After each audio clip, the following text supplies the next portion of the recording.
A very good evening to all my dear students. I welcome you all for today's session. As you all know that we are meeting for the last session of the chapter Prospectus today.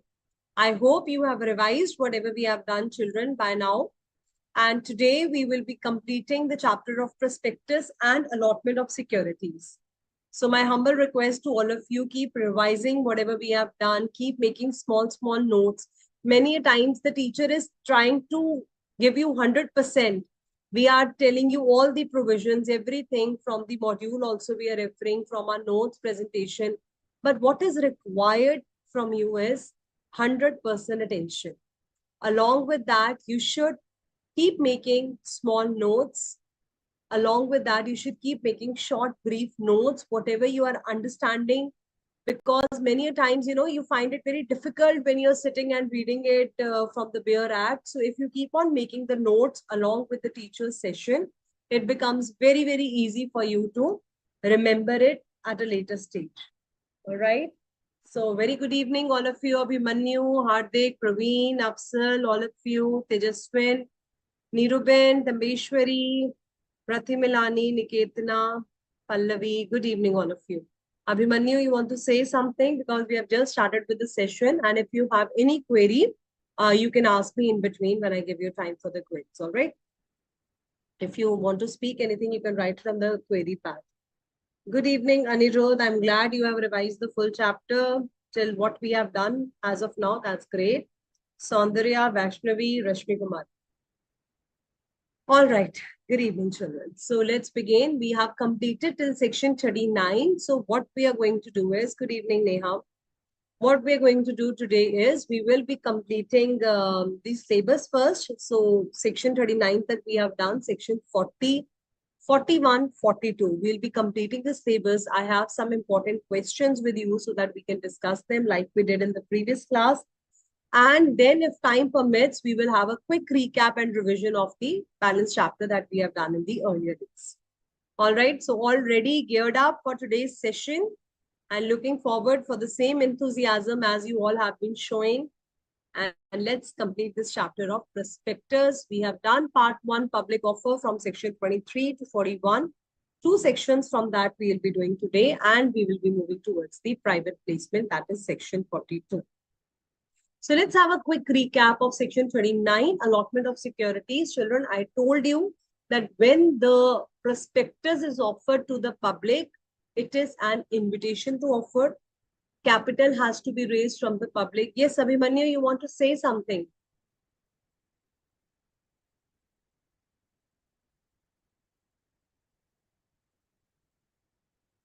Abhimanyu? Ma'am, there is problem in my portal, ma'am. Sorry? There is problem in my BOS portal. You can just type it down. Its voice is not clear, okay? Just type it down. All right. Okay, so when the capital is raised from the public at large, we do a public offer, and we have understood that we need a document to be submitted to the entire public on the basis of the entire financial statements, what kind of business the company is doing. All these things have to be informed. Then only the people, investors will come. So there is an advertisement kind of thing which is given, applicable provisions are applied. And then when the applications that we receive from the public, it is an offer. In return to that, allotment of securities is made, which is the acceptance. An offer combined with acceptance makes an agreement, and we assume that all of the provisions of the valid contract are present, and it becomes a contract between the company and the outsider investors. And such securities are listed on the recognized stock exchange. So this is the summary of section 39 and 40, which we are going to discuss in detail. Okay, Shruti Kumari, we will get it checked from the back end why the notes are not being visible. I'll just get it checked from the admin, okay? So, Anirudh, you can type it in the chat box if you want to ask something. Because children, we have just started the session. If I keep giving a chance to all of you, those who are raising their hands, then we will be delayed in our session. So first we'll wind up the session. We'll complete the sections that are left, and then we will have a query round. In between, if you feel like asking something, keep writing it down in the chat box, or you can write it on the query pad also. It's here with me. I can see your queries. All right, so you can type it, Anirudh. So what is the minimum subscription? So allotment means appropriating for the securities that application has been received. So company can allot only when the minimum amount has been prescribed. So can you tell me, let's have a quick revision. We are having a revision of section 39. You're supposed to answer me. I'm here to judge your test, your knowledge. So quickly answer me, what should be the minimum subscription as prescribed in the articles, or if there was any other thing also? Excellent, all those who have answered. 90% amount should have been subscribed. Very good. Prospectus. Yes, Anirudh, you have answered it correctly over here. Prospectus is invitation and then offer an allocation of acceptance. Tejaswin, excellent. Good. Bibi Aisha, good evening. Rashmi, Vaishnavi, all of you. So 90% Shweta, Rathimilani, all of you have given the correct answer. So it has to be 90% of the subscription minimum should have been received or as mentioned in the articles. If the articles of the company says the minimum subscription should be 80%, then children, what should be the minimum subscription? Very good, Vaishnavi, within 30 days of the issue of prospectus. That's great. So then we will follow the articles 80% or 90%. We are Niketana. Good answer. Then we will follow whatever is given in the articles because it says minimum subscription or as mentioned in the articles. Okay. Now, the second question to all my dear students is, can we receive the application money in cash? Whatever money we have received, can the company receive the application money in cash? Yes or no? For the previous, 80% was the correct answer. That's great. And for this question, no is the correct answer. Ajay Surya is the first one to give. Pallavi, Shweta, all of you are correct. So that means you all understand that the application money has to be received from a proper source, from a banking source, either a check or demand draft have to be received for the application. And what was the money to be received on application? So I told you when the minimum subscription has been received, now we will be inviting application money, allotment, first call, second call. So what is the minimum application money? It shall be 5% of the nominal value of securities or any other amount specified by SEBI. SEBI has specified for listed companies, it should be 25% of the nominal. For all other companies, it shall be 5% of the nominal. So what you have to learn, application money should not be less than 5% of the nominal amount or the other amount specified by SEBI. Specified by SEBI for listed companies is 25% of the level. That's it. And within how many days, children, the amount should have been received? Let's go to the brief notes of the summary. This is the brief summary. The minimum subscription, application money, not less than 5% or any other amount specified by SEBI. It shall be received within 30 days. Very good, because today we're going to do private placement, and private placement number of days will be different. It will be 60 days. So if you have remembered section 39, then only you will be able to correlate, because there is a difference between number of days, and that you have to learn. There is no other option for that. Okay, and the amount received should be returned. So if you have not received the minimum subscription within 30 days, then within how many days you have to return the amount? Within 15 days from the closure of issue. Very good. All those who are giving correct answer. And what is the interest rate that will be charged if the amount is not returned in 15 days? Very good, Afsal, Sanya, Tanu, Nanda, Anirudh, Vaishnavi, Bhavna, Deepak, giving correct answers, all of you. Sanya, Divya. Nabil Ahmed. Yes, definitely you will get all the notes, don't worry.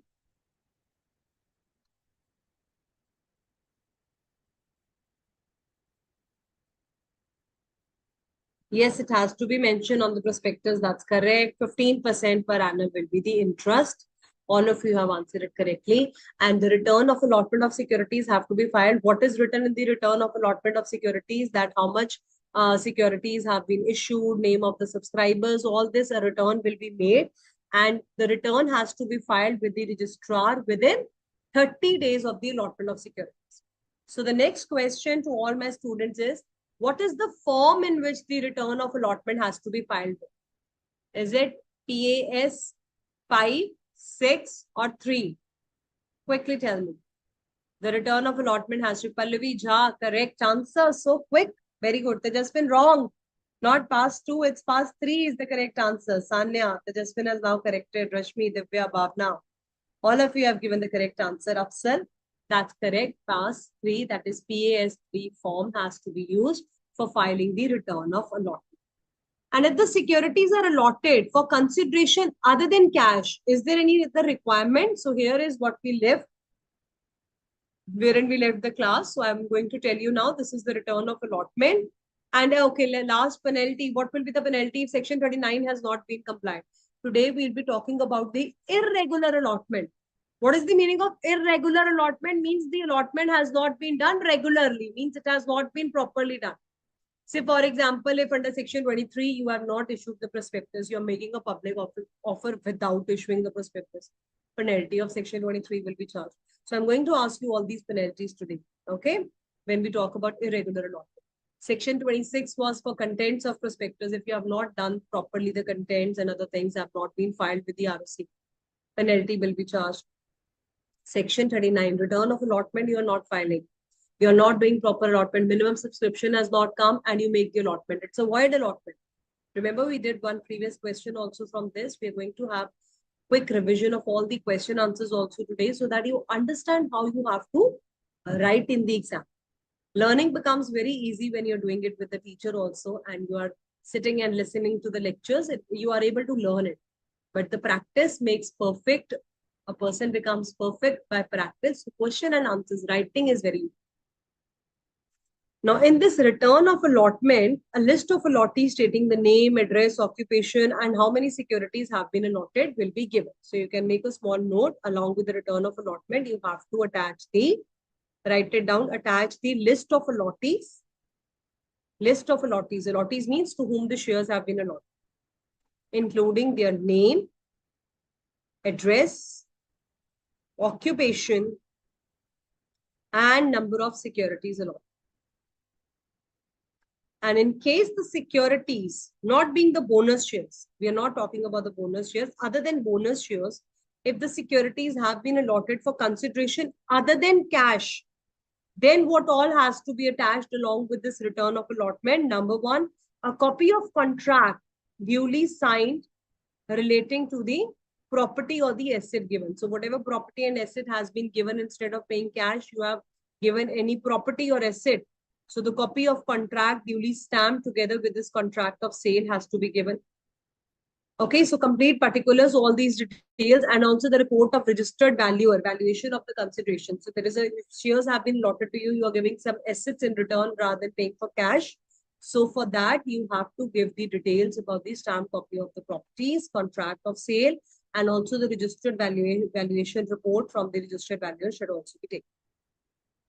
In case of bonus securities, now bonus shares is your further chapter in share capital and debentures. You'll be learning through rights issue, bonus shares. So in case of bonus securities, a resolutions, copy of resolutions which have been passed in the general meeting, which is authorizing. So company has to take an authorization from the resolutions have to be passed that, okay, the shareholders can be given the bonus shares. Existing employees to whom the rights issue or bonus shares can be given, then that copy of resolution also have to be filed. Similarly, under rights issue also, a valuation report from the registered valuer has to be taken and it has to be filed. So I remember telling you previous section also, that is all details given under section 62.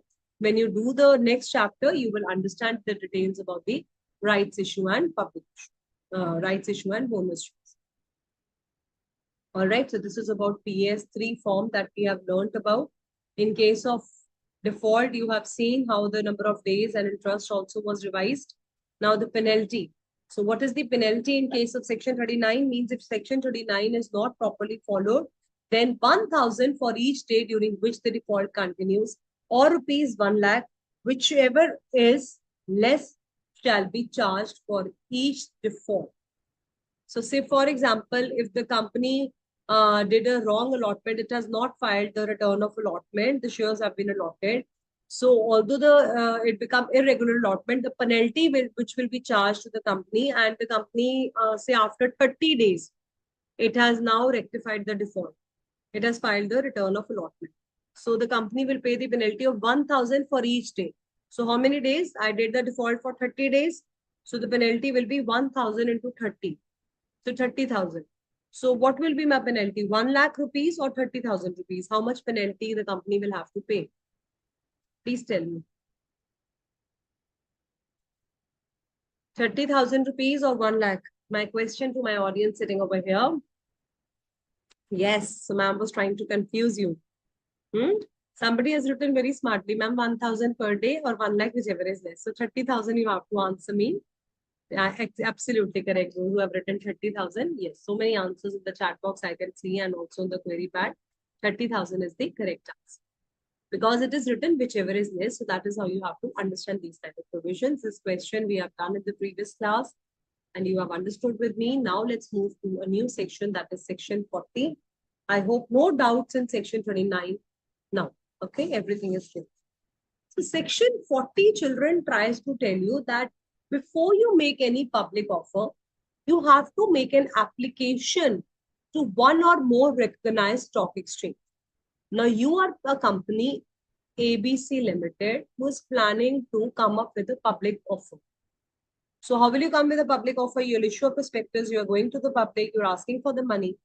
Now law says before you go out and ask money from the public, you have to take, what will happen? You are going to take a public offer, you're going to become a listed company, you will be listing your shares on the stock exchange for trading, right? The shares will be coming up. Now, first you have to take permission. Pehle pooch to lo from the stock exchange. Are they giving you permission that you can have your securities dealt on us? So what are the two stock exchanges? Bombay Stock Exchange and National Stock Exchange, NSE and BSE. So ABC Limited will have to go to NSE and BSE to take a permission that can you please give me permission for my securities to be dealt on such stocks. Now listen very carefully, children. ABC Limited has made an application to BSE and it gets an approval from BSE. Fine, it can go ahead with the public offer. Name of that stock exchange shall be mentioned in its prospectus and things will move on. But what if ABC Limited filed an application for the approval to BSE and NSE both? And say, for example, BSE has approved it, NSE has not given the permission. Now, if ABC Limited go for the allotment of securities, that allotment of securities shall be held void. That is the relevance of section 40. It's a very small section given in the act, but it has a lot of relevance. If you have applied only one stock exchange, you get its permission, then it's fine. But you applied to both the exchanges, and now one of them has given you permission, the another one has not given, then you cannot allot the securities. Now, if permission has to be taken from both of them. So every transaction has to be done with a stock exchange. That's why you have to get yourself, company has to get itself registered with any one stock exchange. Now, what will company do after you have taken the permission? Number one, company makes an application for the permission, and number two, it obtains the permission. I just explained to you, if you don't get the permission, then the allotment of securities will be held void. All right. Now, if you get the permission, point number 3 will be you have to include the name of such stock exchange shall be stated in the prospectus. The name has to be written in the prospectus that this is the stock exchange where the securities will be listed. Again, if company fails to include the name, please write it down in your short notes. Number 1 note we have made over here is that if company has got the permission from one exchange and it did not get the permission from the second exchange. Say, for example, NSE said yes and BSE said no. It has made application to both the exchange. Then the allotment of securities shall be held void. Clear again? Point number 2 in notes, you have to mention that company has got permission from the stock exchange. But if the company fails to mention about the stock exchange in the prospectus, then the allotment of securities will be held void. Void means null, has no meaning in the eyes of law. It is mandatory under section 40 to follow for taking a permission, and it is mandatory to state the name of prospectus. If the company fails to do that, the allotment of securities you're doing and you have not included the name of exchange, then the allotment will be held void. And if you have made permission, taken application for both the exchanges, then both the stock exchange shall give you permission. So if one of the application is pending, Then the prospectus shall state the name of securities and stock exchange where the application is pending. So you have to clearly state what is the status. We have taken the permission. Once exchange has given us the permission, another exchange, the application is pending and we get the permissions. Clear okay? First 2 points in the boxes. Another one is, third point, it says application money shall be kept in a separate bank account in a scheduled bank.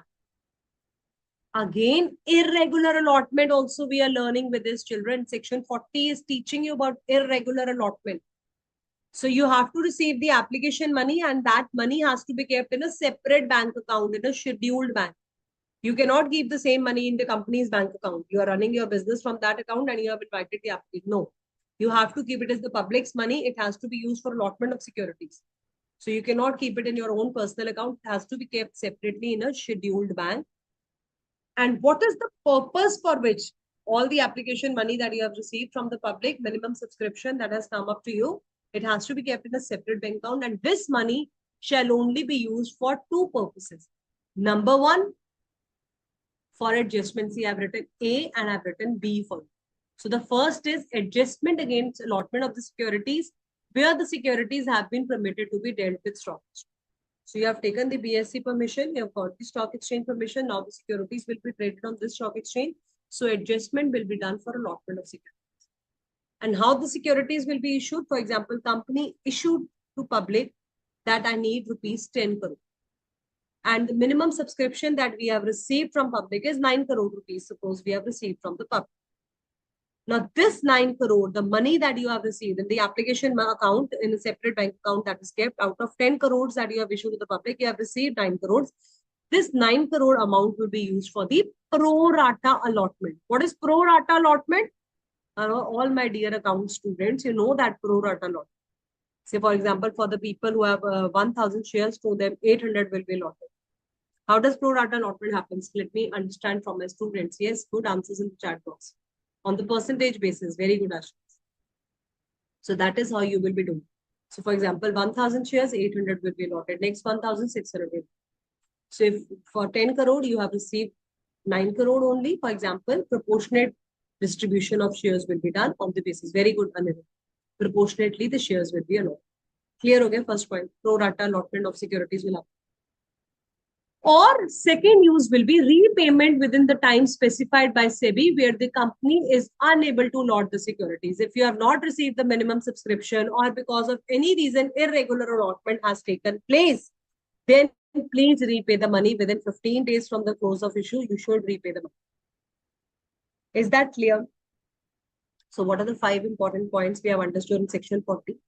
Number 1, you have to take permission from both the exchange. If you have applied, both the exchange shall give you permission. If you have applied for one of the exchange and one has given you the permission, absolutely fine, or both have given you the permission. Yes, Rathi Milani, we are doing it again. I hope you're understanding. We are revising it. Before making the public offer, you will make an application to one or more recognized stock exchange for taking their permission. After you have seek their permission, they have permitted you that, okay, fine, you can come and trade your securities on my stock exchange. Then you will include the names of such stock exchange in which the securities are to be dealt, will be written in the prospectus.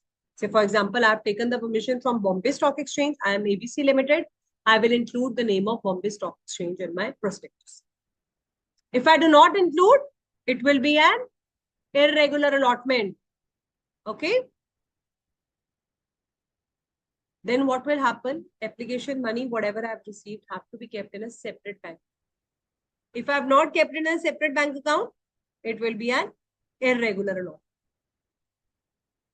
What is the purpose for which this money has to be used? Number 1, for allotment of securities, pro rata allotment will be done. That is on proportionate basis against number of shares. 1,000 shares, 800 are allotted, for example. For the next 1,600 are being allotted, pro rata allotment has to be done. Allotment of securities, basically you're using the money for the allotment of securities. And if the company is unable to allot the securities, any of the condition of section 39 is not being met, any of the condition of section 40 has not been complied, if there is any irregular allotment, immediately pay back the money of the people who have given the money. Within 15 days from the same bank account from which the money was received, if any irregular allotment has taken place, repayment of the money will be done. So only two purposes for which the application money can be used. Number one, for allotment of securities, and the second purpose is for repayment. How will the irregular allotment take place? I'm going to tell you now. Section 23. Section 23, if you have not complied, you have not issued the prospectus, it will be an irregular allotment. And what is the penalty? That my students have to tell me quickly. What will happen if you have not complied with section 23? Quickly tell me what is the penalty that will be charged if you have failed to comply. Mahi Malhotra is asking the third A point again. So third A is telling you that you have to allot the securities. You have received the money. Say, for example, I have received for 10 crore capital, I have issued to the public, 9 crore amount has been received. Now this 9 crore will be used for allotment of securities. Securities will be allotted in exchange for the application money. Now you're giving the shares to them. No, you have taken the money from the public. Now you're going to give them the securities. So again, application money is the offer that you have received. Acceptance of the contract will be done by allotment of securities. But only that exchange will be permission. Permission has to be taken from the stock exchange where these kind of securities can be traded. All right. 1,000 per day or 1 lakh, whichever is less, absolutely correct. Those who have mentioned. So section 23 penalty will be charged. That will be irregular allotment. Please write it down in your notes where you have mentioned that if the company is unable to allot, means what can be the cases for irregular allotment. Let me just clear the screen for all of you and so that you can write it down. But I have to tell you about the rules also. Any other conditions which are binding, we'll be doing Underwriting Commission also. But since we have started discussing about the irregular allotment, it is better you should write it down. What all the cases for irregular allotment. Suppose section 23. Without prospectus, you have allotted the securities, then it is irregular allotment, number one. Number two, contents of prospectus. Let me use this. Section 23, without prospectus, you're allotting the securities, that is irregular allotment. Section 26, what does section 26 tells you? If prospectus is not filed with ROC, suppose, then it is irregular allotment. That means you have not complied with it. Section 39, what can be the cases in section 39, children? Tell me quickly. What can make the allotment irregular? Minimum subscription not received.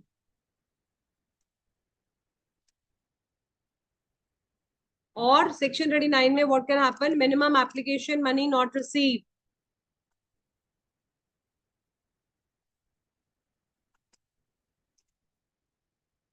Or what can be the cases?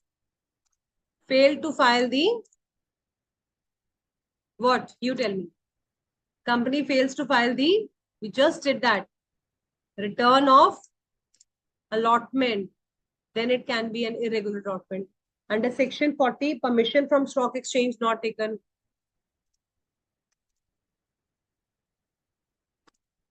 So examiner is going to give you questions on the basis of this, children. This is the summary that I have made for you so that it becomes easy for you to learn. Section 40, if you have not taken permission from stock exchange, then it is irregular allotment.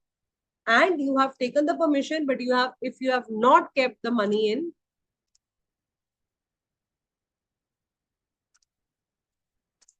separate bank account, then also it becomes irregular. Cases for irregular allotment means the allotment of securities has not been done regularly, properly. Is that clear, everyone? Everyone is clear on this, and penalty will be charged. Very good. Rati Milani, you have written return of allotment, all of you. Ashutosh, Neha, correct. Sai Charan, nice. Anirudh, good. VR Niketan. Ashutosh says crystal clear. That's wonderful, child. So all of you are clear. So these are the cases for irregular allotment. Important है, समझ लेना, learn कर लेना. घुमाकर question आएगा, case study based. It will not be that direct. But if you have learned it, you have understood it, you have grabbed the information, it becomes, like Ashutosh has mentioned, crystal clear, then that's great. Anirudh is saying, thank you, ma'am, for putting them in one place. Welcome, child. I wanted to do that effort so that you don't have to keep wondering where you have to look for. Okay? All right. Great, Niketana. I'm glad you're clear. What about the students over here with us on the admin. What are you writing? Let me read your answers. Nabil Ahmed. Then if you have not allotted the securities, child, in 15 days, you have to return the allotment money. This is the time period which has been given by the Act. Bala Murugan, absolutely correct. So Tejaswin, penalty for the irregular allotment is that you're answering me for section 23 default. That is what you will be doing. If you have defaulted in section 40, then read it on the screen. It's written in front of all of you that if you have not taken the permission, you have defaulted of including the securities in the separate bank account you have not kept, then the company will be charged with a fine of 5 lakh up till 50 lakh rupees and the defaulting officer for 50,000 to rupees 3 lakh. So this is how the penalty will be charged on all this irregular allotment that you're making. Or if you're doing, you can either call it irregular allotment or you can call it default of section 40. If you have not contravened with the provisions, you have made a default in complying provisions. How will you default? You have not taken the permission from Securities Exchange. If you have taken the permission, you have not included the name in the prospectus, or you have not used it for the allotment of securities, you're using it for any other purpose, you have not returned the money, or if you have not kept the money in a separate bank, then all these penalties will be charged on the company and the default. Any condition requiring to bind the applicant for securities to waive off the requirements is void. So I told you, if you're not following this section, the allotment of securities will be void. Now comes your favorite underwriter commission. A company may pay commission to any person with subject to the securities of Rule 13. Now, who is this person to whom the commission is to be paid? Remember when you have done Indian Contract Act, there used to be an agent who used to help the person in doing a business. So if Harleen ma'am is in Chandigarh and I hire an agent in Delhi to do business, he's a cloth merchant and he's selling the goods on my behalf. Then he's acting on my behalf. I am the principal. He becomes the agent. What is paid to an agent? If you remember, a commission is given to the agent. He's doing his own sale and purchase. He can pledge my goods as per SOGA. Also, you have studied about that. Yes, a mercantile agent, Pallavi, absolutely correct. So he's acting on my behalf. Commission will be paid to him for the kind of services that he's rendering to me. And for the sale and purchase, maybe on the, there can be different agreements on what basis we are paying. So that is an intermediary party who is trying to connect me. I am sitting over here in Chandigarh and I have the office in Delhi. I cannot go over there. There is a person, intermediary party, who is helping me to expand my business and sell the products which I'm having here in Delhi also. So similarly, a company is also looking for an intermediary. Who are the underwriters? Underwriters are the people who will go to the company and they will tell you that, okay, listen, company, you don't need to do all the effort and go out to the public and sell your shares. I will subscribe to your securities and we are going to issue them for the public. Underwriters are those who are buying the company's shares if not fully subscribed by the public. So they are giving you a guarantee, a kind of a guarantee is given by the underwriters that, okay, fine, we will help you to sell all your shares in the market. So if there is an underwriter who has given the guarantee, company is coming up with the security, say for example, 10 crore rupees. Now 9 crore they have taken from the public, balance 1 crore, underwriters will only take up the shares of the company. And for whatever help they are doing, whatever arrangements they are making to subscribe to the securities, they will charge commission for that. They're not doing it for free, right? Underwriters are trying to help you out. He is an intermediary party who is trying to form a connection. They're giving you a guarantee that company can raise the funds from the public. If you're not able to raise the funds, how much money you have received in application and how much money you're going to receive in future, we are there to help you. If company says, I will be issuing the shares of rupees 1 crore at rupees 10 per share, that means 10 crore capital company is planning to raise from the market. So what is the guarantee that whole 10 crores will be received from the public? So it says that whatever amount will be received from the public, that is fine. Balance shares will be taken up by the underwriters themselves. A company will enter into an underwriting agreement with these underwriters. They are the people who are giving the guarantee to the company. You can write it down. These are the people who give guarantee to the company. These are the people who are intermediaries Underwriters are the people who are intermediary parties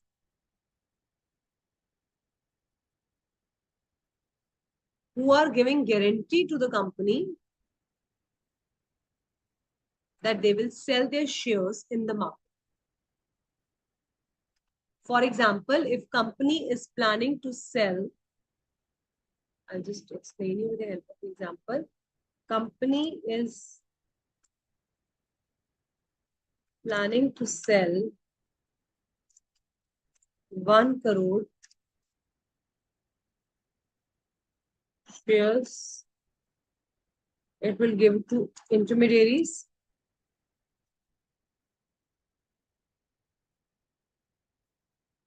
to sell it in the market.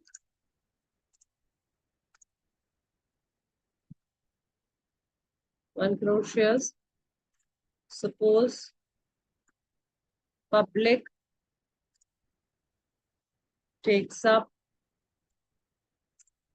70 lakh shares. Then balance 30 lakhs will be taken up by whom? Answer me in the chat box. Will be taken up by, very good, by the underwriters. So that is how the underwriters will take the shares of the company if it is not fully taken up by the public, and company needs to pay them this commission. They may demand commission because they're trying to give a protection that they're giving to the company. Is that clear? Everyone is clear about the underwriters. So you're issuing a prospectus to the public. Public will see what kind of financial position you have, how is the financial health, what are the future plans of the company, all these details they will tell to the public, and they will decide whether we have to take the shares in your company. And if they do not take, then the underwriters will take the balance sheets. Very good. Those who have written clear, that's great. Now, how the commission has to be paid? There is a procedure, there are conditions to be complied. Now, each and every condition is very, very important. Okay. And when I say very important, means there is some hidden secret behind them. Examiner is going to ask you questions out of it. So the payment of commission shall be authorized by number 1, articles of association. So children, if my articles do not say about paying any commission to underwriters, can I take the help of underwriters for subscribing my shares? If my articles are not allowing, my articles do not speak about anything about the underwriters commission, then can we take help from underwriters? Then the answer is no, ma'am. Then we cannot say. Authorization from articles have to be taken only if the articles allow you the commission to be paid. Then only the commission can be paid to the underwriters. Clear हो गया? Point number 1. ये पहली condition है. It is important. Articles should give you the authorization. Commission will be paid out of the proceeds of the fresh issue. This is very interesting. Exam में आता है question. A company has limited, ABC Limited has issued the shares through underwriters, and now the proceeds of the fresh issue of rupees 10 lakh has come. Commission needs to be paid to these underwriters. Can the company use the amount of proceeds of fresh issue for paying the commission to the underwriters? Yes, ma'am, or no, ma'am? Jaldi bata. Can we use the proceeds of the fresh issue? Excellent question by Mr. Maina Venkatesh Vasu. If fully subscribed, then the commission will be paid. Commission will be paid on the basis of issue price. So I just explain you how the rate of commission will be charged. If everything has been taken up by the public, underwriters are not doing any help, then no commission will be paid, definitely. But if the underwriters are helping you to subscribe to the public, then whatever amount has been subscribed, on the basis of that, the commission shall be paid to them.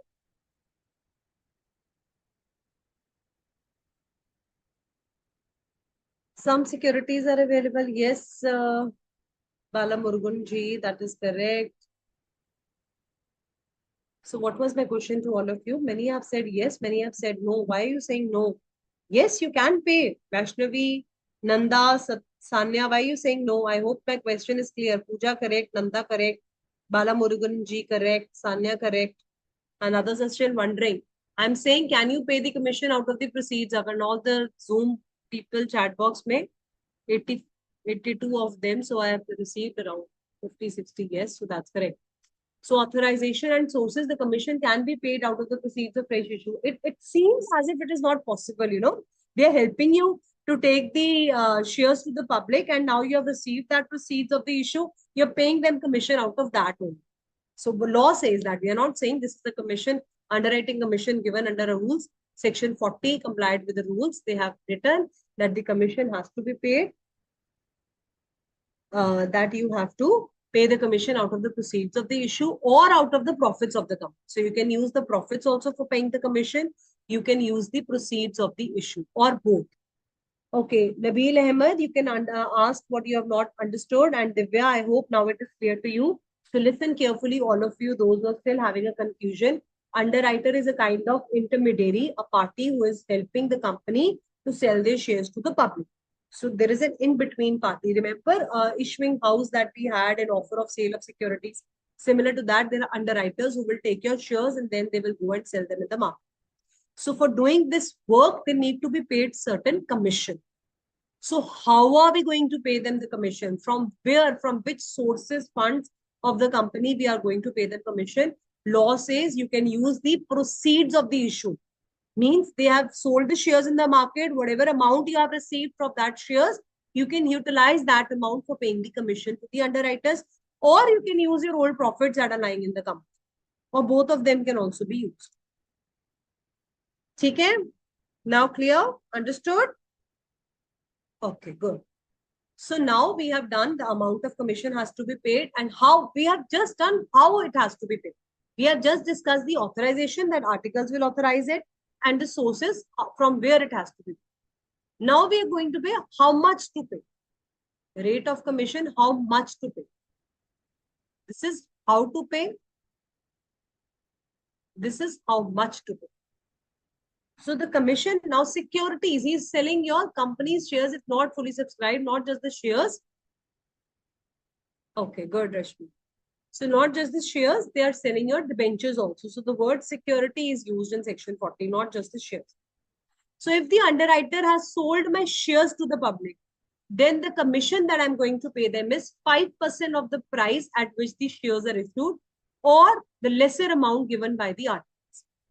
Now, if the article says, it says 5% of the issue price. So 1 crore shares, issue price at the rate of rupees 10 per share, application money received. So at the rate of rupees 10 per share, whatever is the issue price, on the basis of that, how much has been subscribed by the public, on the basis of that, commission will be decided. Okay, so company will get the money, say application money, 5 rupees have been received, whatever money they have received.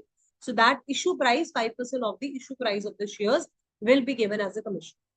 Say, for example, the articles of the company says the underwriter commission, underwriters shall get the commission 2% of the issue price of shares. Then what will be the rate of commission? 5% or 2%? Tell me. Law says it shall be 5% or the lesser rate given in the articles. So we cannot have the commission more than 2%. Excellent. Hardik, Dilip, Kiran, Mishra. Okay, Praveen is writing something. If company issues 1 crore and people are subscribed, it's underwriter with it's 90%. Yes, that's absolutely correct. Since minimum subscription has been received, so company needs to pay them commission for the whatever subscription they have subscribed the public. And now we are understanding how much commission has to be paid. That is 5%. So 2% is the correct. If article says 10%, then we should pay 5%. Absolutely correct, Kiran Mishra. So you cannot go proceed more than 5%. So 5% is the rate which has been fixed or any lesser rate which is authorized by the article. So 5% or the articles, whatever they have given, whichever is less. Whichever is less. So article says 10%, then you have to go 5%. Article says 2 or 3 or 4%, then you have to follow the articles. 5% से ज़्यादा नहीं होना चाहिए. And जो articles में लिखा है, that has to be.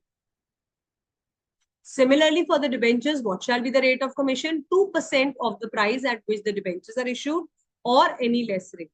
So if my articles of association says that you should give the rate of commission 1.5% to the debentures and in the act it says 2.5%. Then what shall be the rate of commission for the debentures? What shall be the rate of commission for the debentures?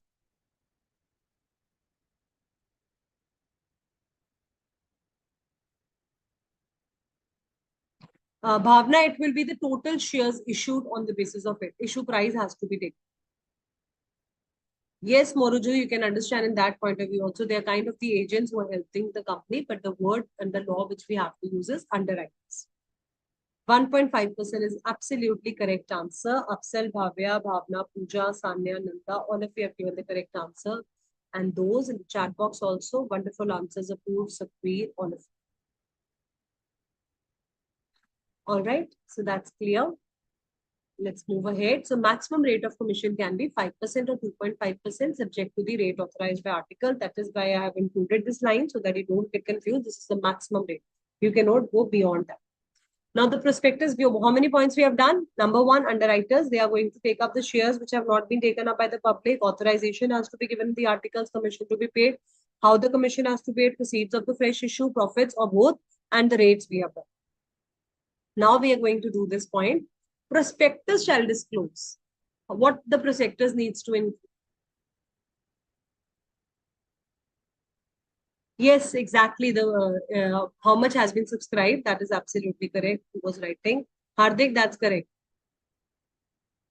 Issue price or AO, whichever is less. Virendra, Virandra, yes, you have to take the rate, whichever is less out of them. Somebody else also writing. You write in the chat box. It's just Murati Milani. Does preference shares have separate rate? No, same rate has been given. No separate rate.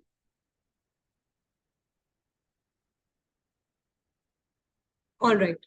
Let's move ahead. Prospectus shall disclose the following particulars: the name of the underwriters, the rate and amount of the commission payable to the underwriters, and number of securities which is to be underwritten. So shares, debentures, whatever have been underwritten or subscribed by the underwriters conditionally, they have to be written, name of the underwriters and the rate and amount. All these things shall be disclosed on the prospectus. Very important. If you have not disclosed, again, you have committed a default. And the last point is very, very important. A copy of contract for the payment of commission. Now you have paid commission to them. Can the company pay commission out of fresh proceeds of the money? We have understood. Yes, company can do so out of proceeds or profits both. Company needs to give a full notice and detail of the contract of commission to the ROC. Now you all understand that the copy of contract of commission or report will be prepared and it has to be filed with the ROC.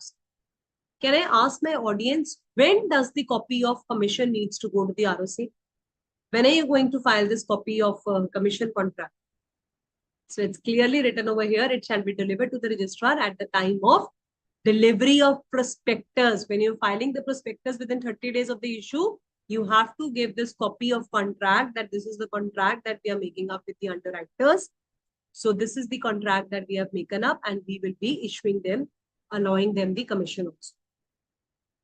Now, all those who are asking about the commission to be paid, commission has to be paid on the basis of the shares issued to the public and not on the basis of full equity. Say, for example, company wants to raise 1 crore shares, but offered to public only rupees 80 lakhs. Now, I am a company, I want to raise 1 crore shares from the public. This is my authorized share capital, which I have thought of raising.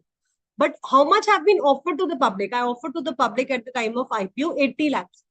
Now, this 80 lakhs is the issued or the money which has been, or the shares which have been offered to the public. So the commission to the underwriters will be on this issued price. Okay, so whatever issue price that they're helping, underwriters are helping us to take the money from the subscription from the public, definitely they will be paid commission on the number of shares subscribed by the public. Rate of commission has to be computed on the issue price. All right. All right. Yes, Rashmi, at the time of delivery of prospectus, that is absolutely correct. After payment, the company can say to the underwriters, IPO requires minimum. So, Praveen, if IPO requires minimum 90%, that's what I just explained you. So, they're not liable for the 100% of the equity. So, minimum 90% subscription, if they're getting for you, then they will be paid commission on the basis of that issue price. Whatever has been issued, offered to the public for subscription, on the basis of that, their commission needs to be complete. All right. All right. So now we will just go and have a look from the module also. I think let's take a small break over here. Just go through the points once again, and then we will continue because we have to complete GDS also and private placements. All right, let's take a small.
All right.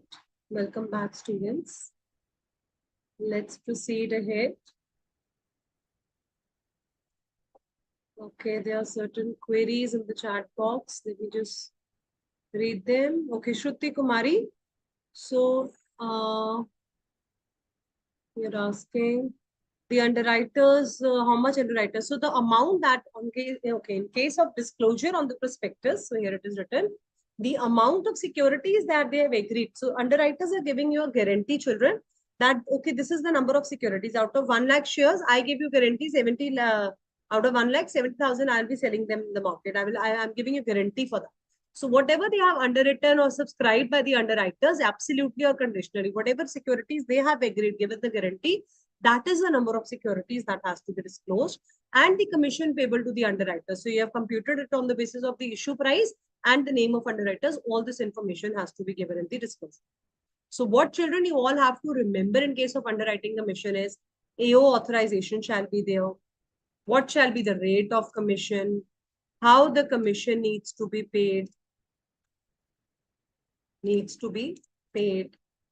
And what disclosure you have to give on the prospectus, and the copy of prospectus to be filed with the ROC at the time of filing the prospectus. Obviously, at the time of filing prospectus, you have to file now. So you have decided that this much underwriters will be taken. Okay. Glad. Clear, Shruti Kumari? That's wonderful. So that is how you have to mention. Okay. All right. So now I want to ask you two very important points. Can we give the commission to the underwriters in kind?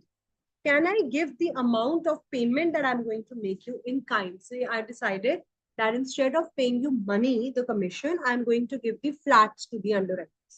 Can underwriter commission be paid in kind? Say, for example, flats or property. Yes, ma'am, or no, ma'am? Wow, all of you are saying no, ma'am. Why? Where is it written? Did I teach you anything that no, it should not be in kind, it shall only be in cash? Let me read the answers over here also on the portal.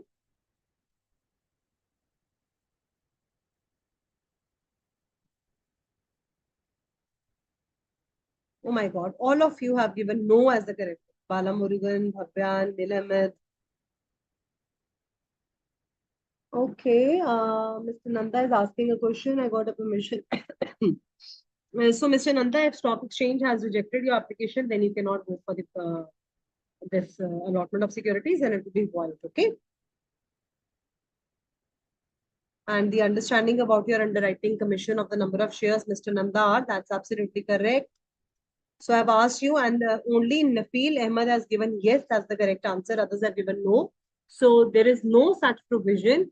So law says, since there is no prohibition, there is no restriction in the act that commission cannot be paid in kind. So all of you will write down in your notes that yes, commission to underwriters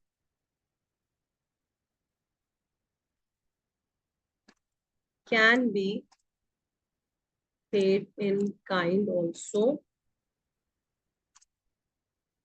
as there is no restriction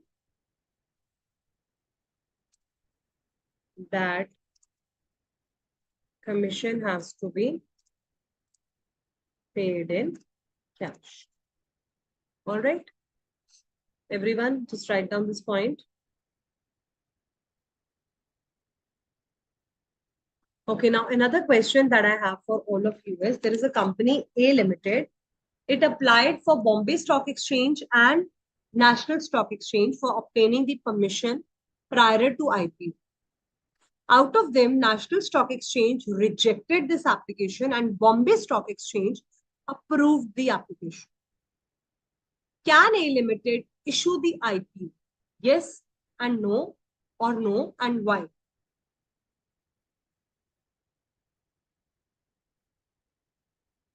So no is the correct answer. It's void. Hardik, Kiran, Sai Charan, Manu, Mahi, Shruti. No, because it has to Pranav. Very good. Ranti, Ranju, Tanu. Very good. Apurv. Very nice. All of you have given the correct answer, because if the exchange, both the exchange on which the application has been made, it has to be approved by both the recognized stock exchange. And one last question, can the commission be paid to the underwriters if the securities are not issued to the public? Do we need to pay the commission to the underwriters if the securities are not issued to the public? So the answer is no, because this is not for the private placement. Please mark down this point over here. No commission shall be paid to the underwriters which are not offered to the public. So that means if I ask you, I'm getting a private placement done for my company. Avinash, very nice. Good answer given for the previous one. Now we have moved to the next one also. So no commission shall be paid to the underwriters for any subscription which has not been offered to the public. Okay, bachcho. Let's move ahead. So underwriter commission is also over. Now we're going to start with a very, very interesting topic. This question, please, you can read it because I have different questions for all of you. So we will do from that also. Section 41 is your global depository receipts.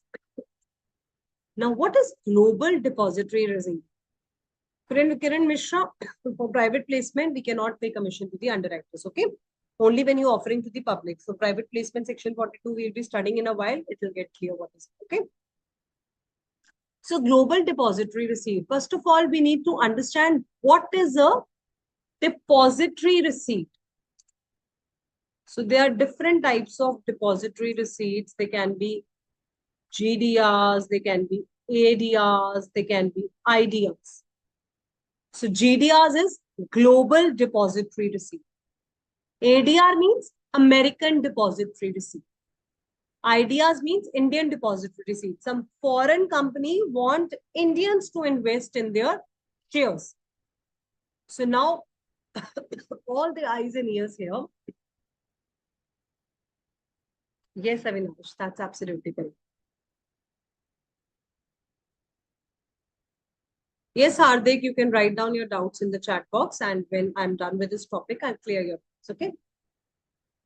So depository receipts for GDRs and ADRs and IDRs for global depository receipts means American depository receipts is ADRs. So when an Indian company want foreign overseas investors to invest in their company, then a depository receipt is issued.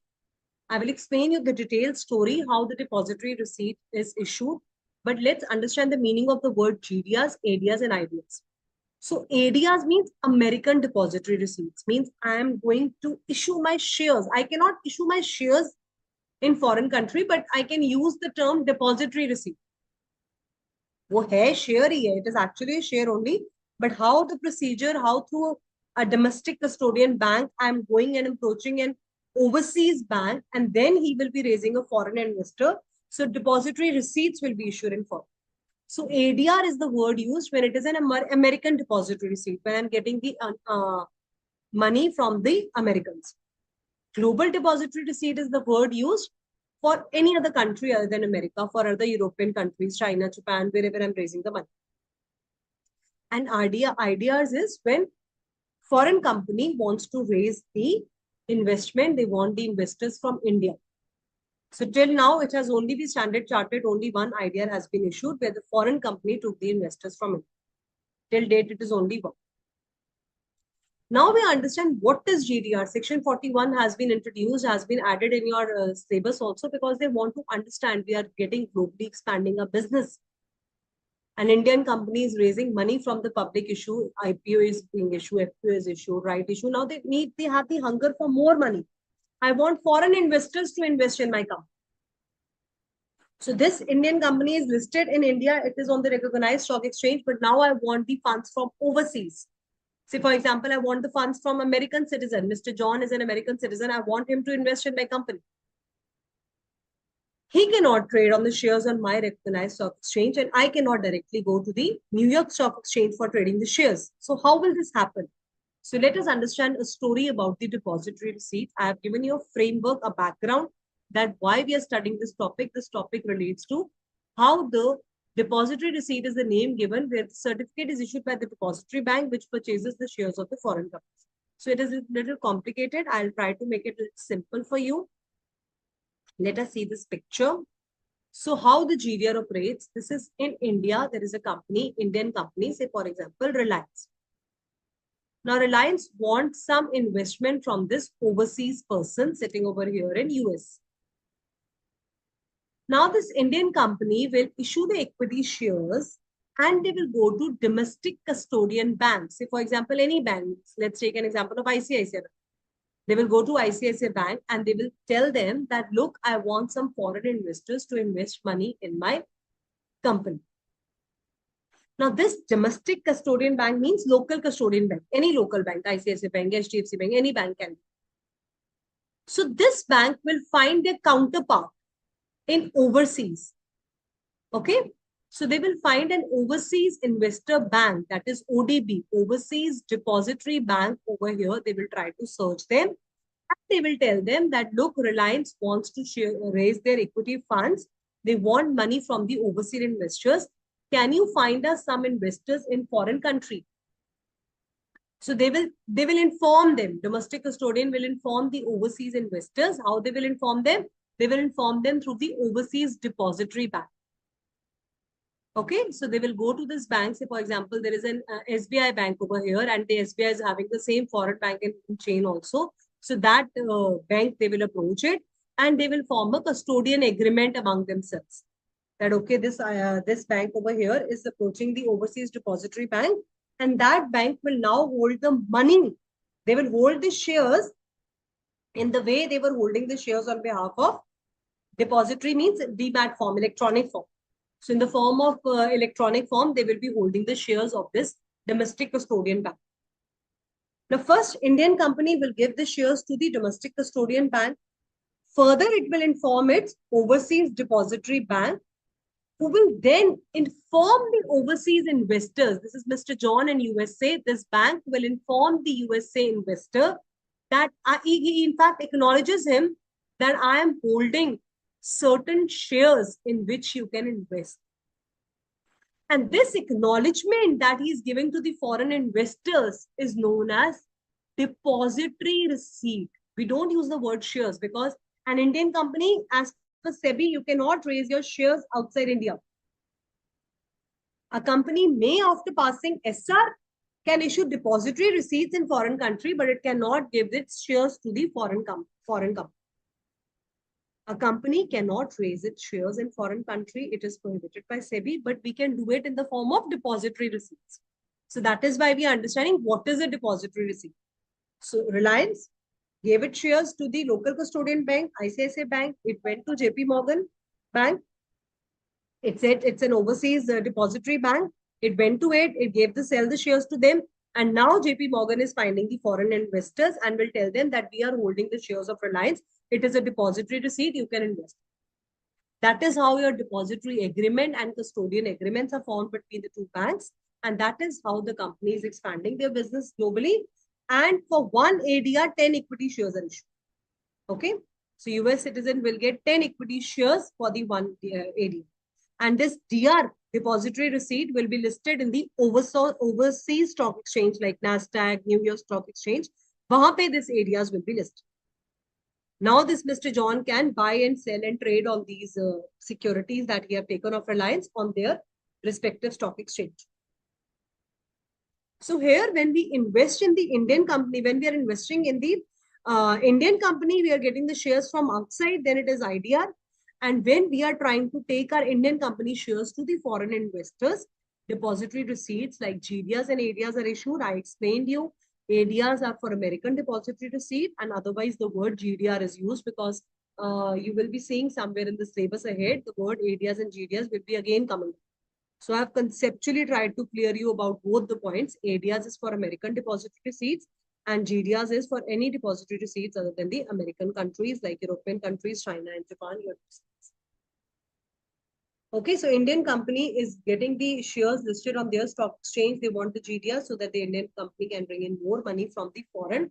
That is the whole concept about. Now, how the GDRs can be issued, that is what we have to understand as per Rule 4. So Section 41 goes well with Rule 4. It tries to tell you the GDRs are issued. A special resolution needs to be passed in the general meeting and the conditions given under Rule 4 needs to be complied. So what will you make in your short notes? You will write down the definition of depository receipts. You will understand this chart that I have just explained you with the examples of Sai Charan. Please let me complete this topic and then I will listen to your query. You can write it down in the chat box meanwhile. Okay. So the company will pass a special resolution in the general meeting. You have to take the approval of the shareholders. Okay, now children, I have been talking about special resolution with you since we have started the chapter of prospectus. So Praveen, you don't have to go into much details about what is the depository agreement and custodian agreement. We will not even be discussing it because that is not part of your detailed syllabus. But still understand this thing. A custodian, local custodian bank, these are the technical terms that has been as per SEBI guidelines have been found. So local custodian bank, I gave you the example of ICICI Bank. There is a depository. Depository is the person who is holding your shares in the electronical form. So they're forming certain agreements. So custodian is your local custodian bank का नाम जिसको उन्होंने दिया है, and depository is the foreign overseas depository bank who is holding your shares on your behalf. Okay, only this much information. Yes, Sai Charan, that is absolutely correct. The foreign investment is coming in India. That is absolutely. What is ADR again? ADR is American Depository. Okay, American Depository Receipts.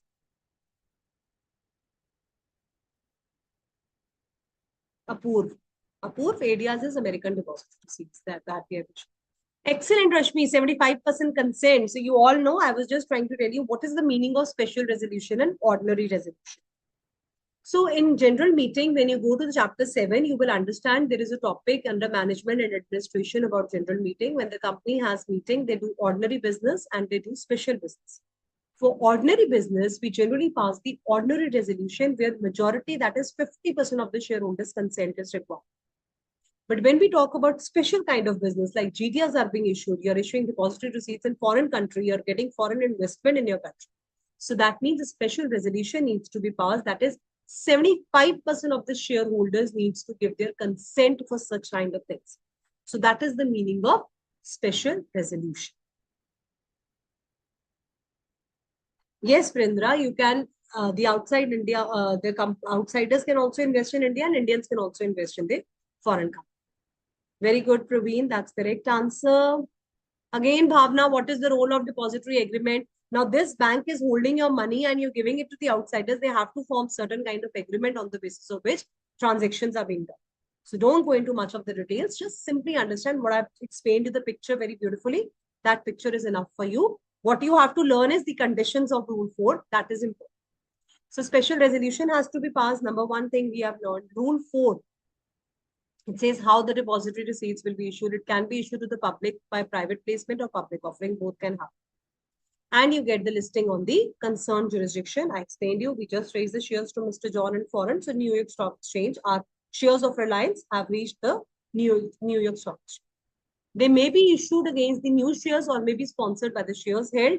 Such conditions as the central government or RBI. Very important. Now your money is floating from one place to another. You're sending shares. Actually, shares are not going in the electronic form. Depository receipts are being going over there. So it's the entire procedure. You don't have to go into much detail. SEBI is a very bigger body. It is taking care of everything. Section 41, anyways, is very confusing. Jitna diya hai, utni information. Keep writing down with me. Number 1 point, SR needs to be passed. All of you have written down SR needs to be passed. Then board of directors who are planning to issue the depository receipts. Let me see, I would have written down in my summary notes also for all of you. After Underwriting Commission, we come to this. Okay, I have some important questions for you. We will do these questions and then we'll go to the section 42. So company is issuing a special resolution. Also a board resolution has to be passed. You have written special resolution, also write down board resolution has to be taken. So BR will be passed. BR will be passed. SR will be passed. Board of Directors approval to be taken. जो main याद रखने वाला है. SR needs to be passed. Then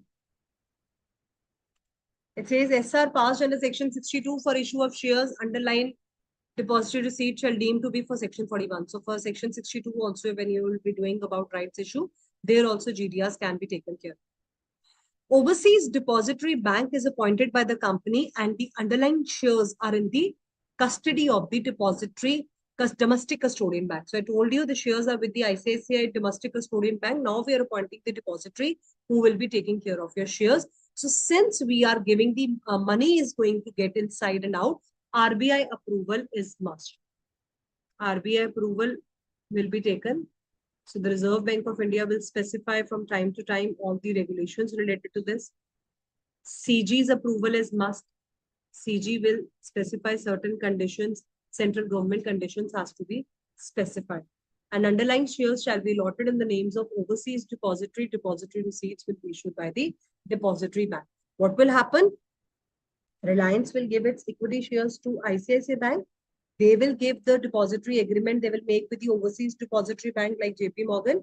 They will issue depository receipts to Mr. John, the foreign investor, or whosoever is the foreign investors. They will issue the depository receipts.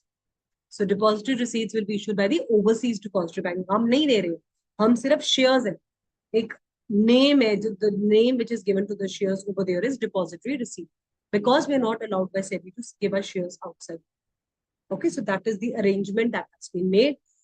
Ministry of Corporate Affairs approval will be required. All these important big bodies will be involved because you are involving globally. You are trying to expand your business. You are trying to trade your shares. Now, shares of Reliance will get listed in the recognized stock exchange and abroad, and they can trade in your shares.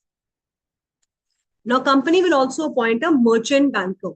So, merchant banker will be appointed like a CA or a CS who will be taking care about all these kind of things. So, merchant banker will come into place, who will see all the overseas compliance have been done. So maybe when you become a chartered accountant tomorrow, you can apply for the role of merchant banker. You will understand how this case studies and all these things are happening. So compliance report will be placed in the board meeting held immediately after completing all the formalities. So merchant banker will also prepare a report, that is a CA, CS or a cost accountant who will check all the nitty-gritties and all the things have been compliant. So DRs can be issued in public offer also. Private placement can also happen. It can be based on the new shares or existing shares. Underlying shares will be allotted to the overseas depository, and against such shares, DR will be issued. Shares will be given to the overseas depository, and against them, DRs will be issued. DR holders become the company's members. Now, for India, you were a shareholder when you become an investor. Here, you are depository receipt holder. So depository receipt holders will become the member of my company, and they will also have the voting rights. Okay. They shall be entitled to vote only on the conversion of the depository rights into shares after following the procedure and scheme laid down. What is the procedure? Don't ask me because it is not part of your syllabus. But yes, voting rights milenga ya nahi? Yes. They become the holder, the depository receipt holder will become the member of the company, and they will be given the voting rights as per the scheme. They will have the vote for depository until the conversion. So they can vote only on such conversion of the depository. Until the conversion, they shall be entitled to vote on behalf of the holder according to the agreements entered between the depository, holders of depository receipts, and the company industry. So who is the depository? The overseas depository bank, holder of depository receipts, and the company. All these persons will have agreement. According to that arrangements, they will be entitled to. Clear ho gaya? Okay.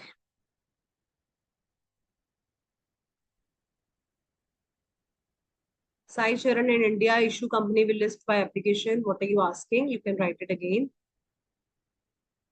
Who will list the global dividend? So Sai Sharan, once you have given the shares to the depository bank, they will be issuing not repository, it is depository receipts to the foreign investment. So the global deposit, the overseas bank over there will issue them depository receipts. Okay, and the listing will be done over there in the foreign overseas, not here.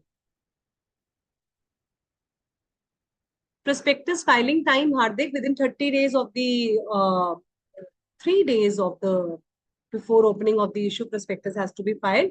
So don't worry, Hardik, I will take you for section 23 quick revision after we are done with the question answers and with the private placement. So you remind me, we will go through section 23 and 26 quickly. We'll go through once again. Okay, don't worry.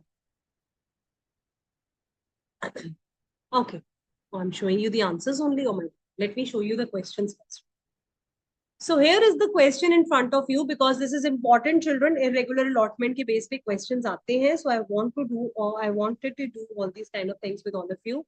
So A Limited issue 1 lakh equity shares of ₹100 each by issuing the prospectus. So prospectus issue करे कोई problem नहीं है. Minimum subscription was written in the prospectus ₹15 lakh. 1 lakh of ₹100 each. So 1 crore out of that minimum subscription, 15 lakh should have to be received. So now what is your minimum subscription? 15 lakh, what is mentioned in the prospectus.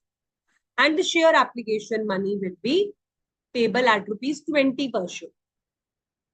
Prospectus revealed that A Limited has applied for listing on 3 stock exchange and out of which 1 has been rejected. Who become the member, bank or investor? Oh my God, Kiran Mishra, how will the bank become the member? Bank is helping you to do all these kind of things. The foreign investor who has taken up the securities will become the member in that case, okay?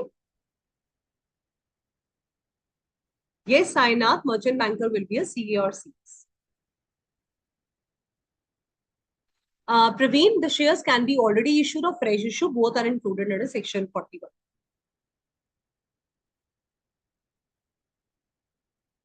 Virendra, why are you so worried about ideas? Ideas we're not doing. We're doing GDRs. Ideas, I simply told you, when they want the Indian investors to be here. Okay. All right. Now, all of you come back over here and listen. No, Shruti, there is no minimum subscription in case of GDRs. Nothing like that. Otherwise, it becomes a public offer and all the provisions of 23 to 40 will be applicable. That's why a separate section 41 has been made for GDRs. Okay, it is not a public offer or it is not all those provisions. We are not issuing prospectus in that case, first of all. In GDRs, we are not issuing prospectus, okay? Okay. So the issue was fully subscribed and A Limited received an amount of 20 lakh on the share application. So 1 lakh equity shares, application money ₹20, that's fine. And then they proceeded for the allotment. Examine the 3 disclosures in the above case study and what are the deciding factors for allotment of shares and any consequences for violation, if any. Any violation has been done, please understand this case study very carefully and I want my class to answer me. Violation of section 40 subsection 1, one of the stock exchange has rejected. Very good. Company fails. Avinash, Shruti, nice. Anirudh, nice. But what are we going to write? How are we going to present it? Very good. Very good. Ajay Surya, Ashutosh, Hardik. Excellent answers coming from all of you. 15% is not correct. Sai Charan, there is another error. You were busy asking questions. Read the question carefully. Nabil Ahmed, I hope you are clear now. 1 stock exchange rejected. Yes, please ask here because they're directly asking on the chat box and you are here on the query pad. I have to come here and ask. Yes, please tell me. Divya, I hope screen is clear to you now. Raman is asking 41. Definitely, Raman, 41 is different from section 23. Depository, global depository receipts have nothing to do with the issue of prospectus. You're not issuing prospectus in that. Nabil Ahmed is saying, can you please repeat it once again? Beta, what do you want me to repeat? Because I have repeated it again and again. If you have not understood, please ask what you have not understood, okay? Mina, foreign inflow, that's correct.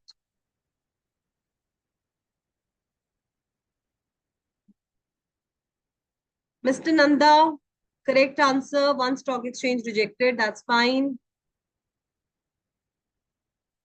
Both consent required.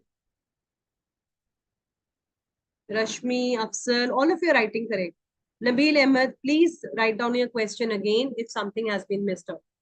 I just understood question. Virendra, okay. All right, now let's understand. Lahari, Sheikh, all of you are correct children. Let's understand how you have to write down relevant provision. Now, since he has taken the topic from section 39, he is talking about the minimum subscription. So first you will write down the brief summary of what are the deciding factors. See, examiner is asking you children, what are the deciding factors for the allotment of security? So minimum subscription should have been received or as shared in prospectus and minimum application money, which is not less than 5% or as specified by SEBI has to be. Now let's do the analysis of the given case. A Limited offered the share disclosing minimum subscription and the sum payable is more than the 5% of the nominal value. So 5% of the nominal value was to be paid up they have paid more than the 5%. So that is fine, no? Minimum more percent. They have applied for the list rate. In the given case, there is compliance to section 23. See, Hardik, you were asking about section 23. Pay attention now. They have complied with section 23 because issuing of the prospectus, they have included in the prospectus how much amount was to be raised. Section 26, we are assuming that filing of the prospectus with the registrar has been complied. You have to tell them, even if you don't remember the sections so clearly. Mr. Deepak and Vaishnavi, absolutely correct answers, all of you, all those who are here on the portal. Please don't mind if I get taken away because there is a chat box live which is going. So there is only one ma'am. I have to teach you also. I have to answer your questions also. I am looking in the chat box also, and I'm looking into the admin query on the other pad also. So please write down again if anything has been skipped, okay? Okay, now let's understand. So in 3 stock exchange, but one of them has been rejected. So we are assuming that the other things have been complied with. But this rejection under section 40 is not good because you are making the allotment. So he has very clearly, beautifully explained you about section 23, 26 compliance has been done. Requirement of section 49 have also been fulfilled. Now, but section 40, you have done an error. I just explained you, children, in the beginning of the session, if you're doing any error in section 40, that means compliance is not being properly done. It shall deem to be an irregular allotment of securities. And what do you do when there is an irregular allotment? You have to refund the application money in the prescribed manner and within the stipulated time. All right. Okay, Nabil Ahmed, you want me to repeat the GDS once again? So I will repeat it once we are done with the private placement. We will quickly go through the GDS once again, okay?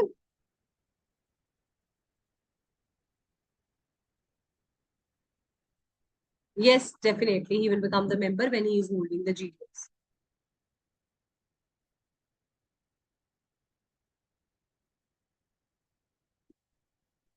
So, Anirudh, I told you, if minimum subscription is given in the prospectus, we will go for that. Why are you wondering?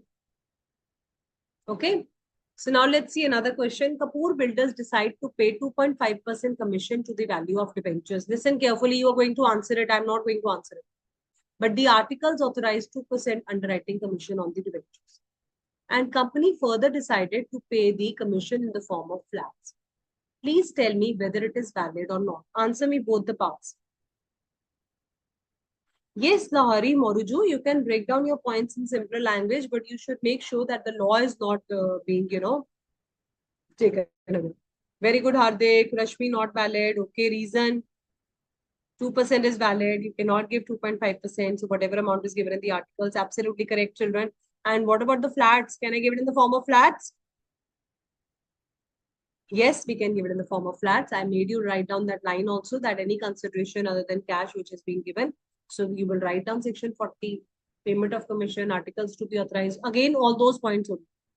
See, is it asking about how about the issue price and all rate? Simply they will ask you the question. So debentures, whatever is the rate given. So here 2% is invalid because it is exceeding 2%. Articles has given a lower rate. And also there is no restriction on the mode of payment. So please feel free to give flats. There is no problem. All right. So now let's proceed to the most important and last topic of our prospectus session. That is private placement. So how can the private company raise the money? Can the private company go for an IPO, FP and OFS? Yes, ma'am or no, ma'am? Can I go to public offer? Very good. No, ma'am. We can only raise the money through. Excellent, excellent, excellent. And all those who have here, what have you written? Very good. Mr. Nanda, why do you want me to do sums regarding computation of commission? You can do it at your home on the calculator, okay? We don't have to waste time. All right. Vaishnavi, Divya, all of you are correct. And all those who are here, Ashutosh, Bhavna, everyone has written correctly. So private placement can be done. Private companies can only go for rights issue, bonus issue, which you are going to study in the next chapter, and private placement section 42. And now let's understand what is section 42. Section 42 has to be read with rule 14. I never ask children to remember rules, number, but private placement, I believe this is one, you have done section 23 to 41, so many sections for public offer. There is only one small section for private placement. So we can try to remember this one rule, rule number 14. And 14 threes are 42, section 42, and that is how we have to remember. So divided by 3 and you get 14. So that is how you can remember private placement section 42 along with rule 14. Okay. All of you will try to remember that. Great. So private placement section 42 along with rule number 14. What is the meaning of private placement? Now, private company is a private company by it in its own names. So what were the 3 points of private company? Hurry up. Tell me the definition of private company. It's your exam, not my exam.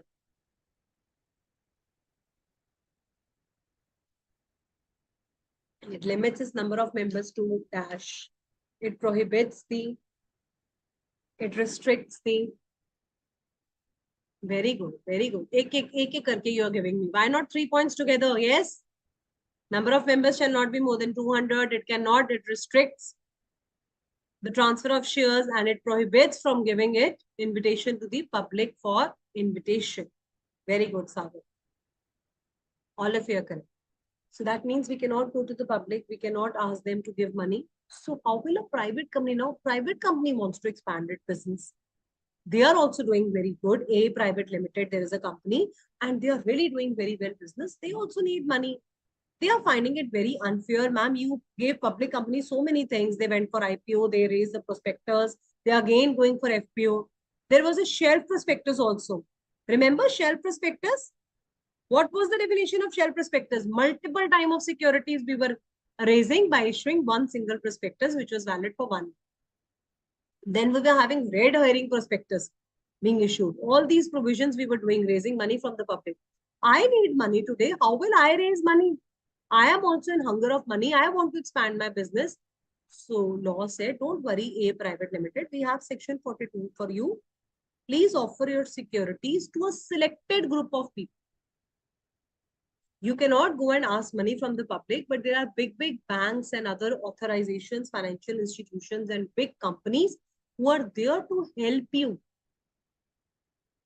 So private company will go for invitation of offer of securities will be given to a selected group of people through PPOCA form, that is private placement offer cum application form.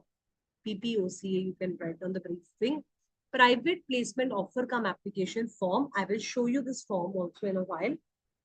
There is a form which is there in the SEBI guidelines on the MCA website that private placement offer form can be sent to a selected group of people and certain conditions needs to be satisfied in the section 42 and the offer can be made to a selected group of people which have been identified.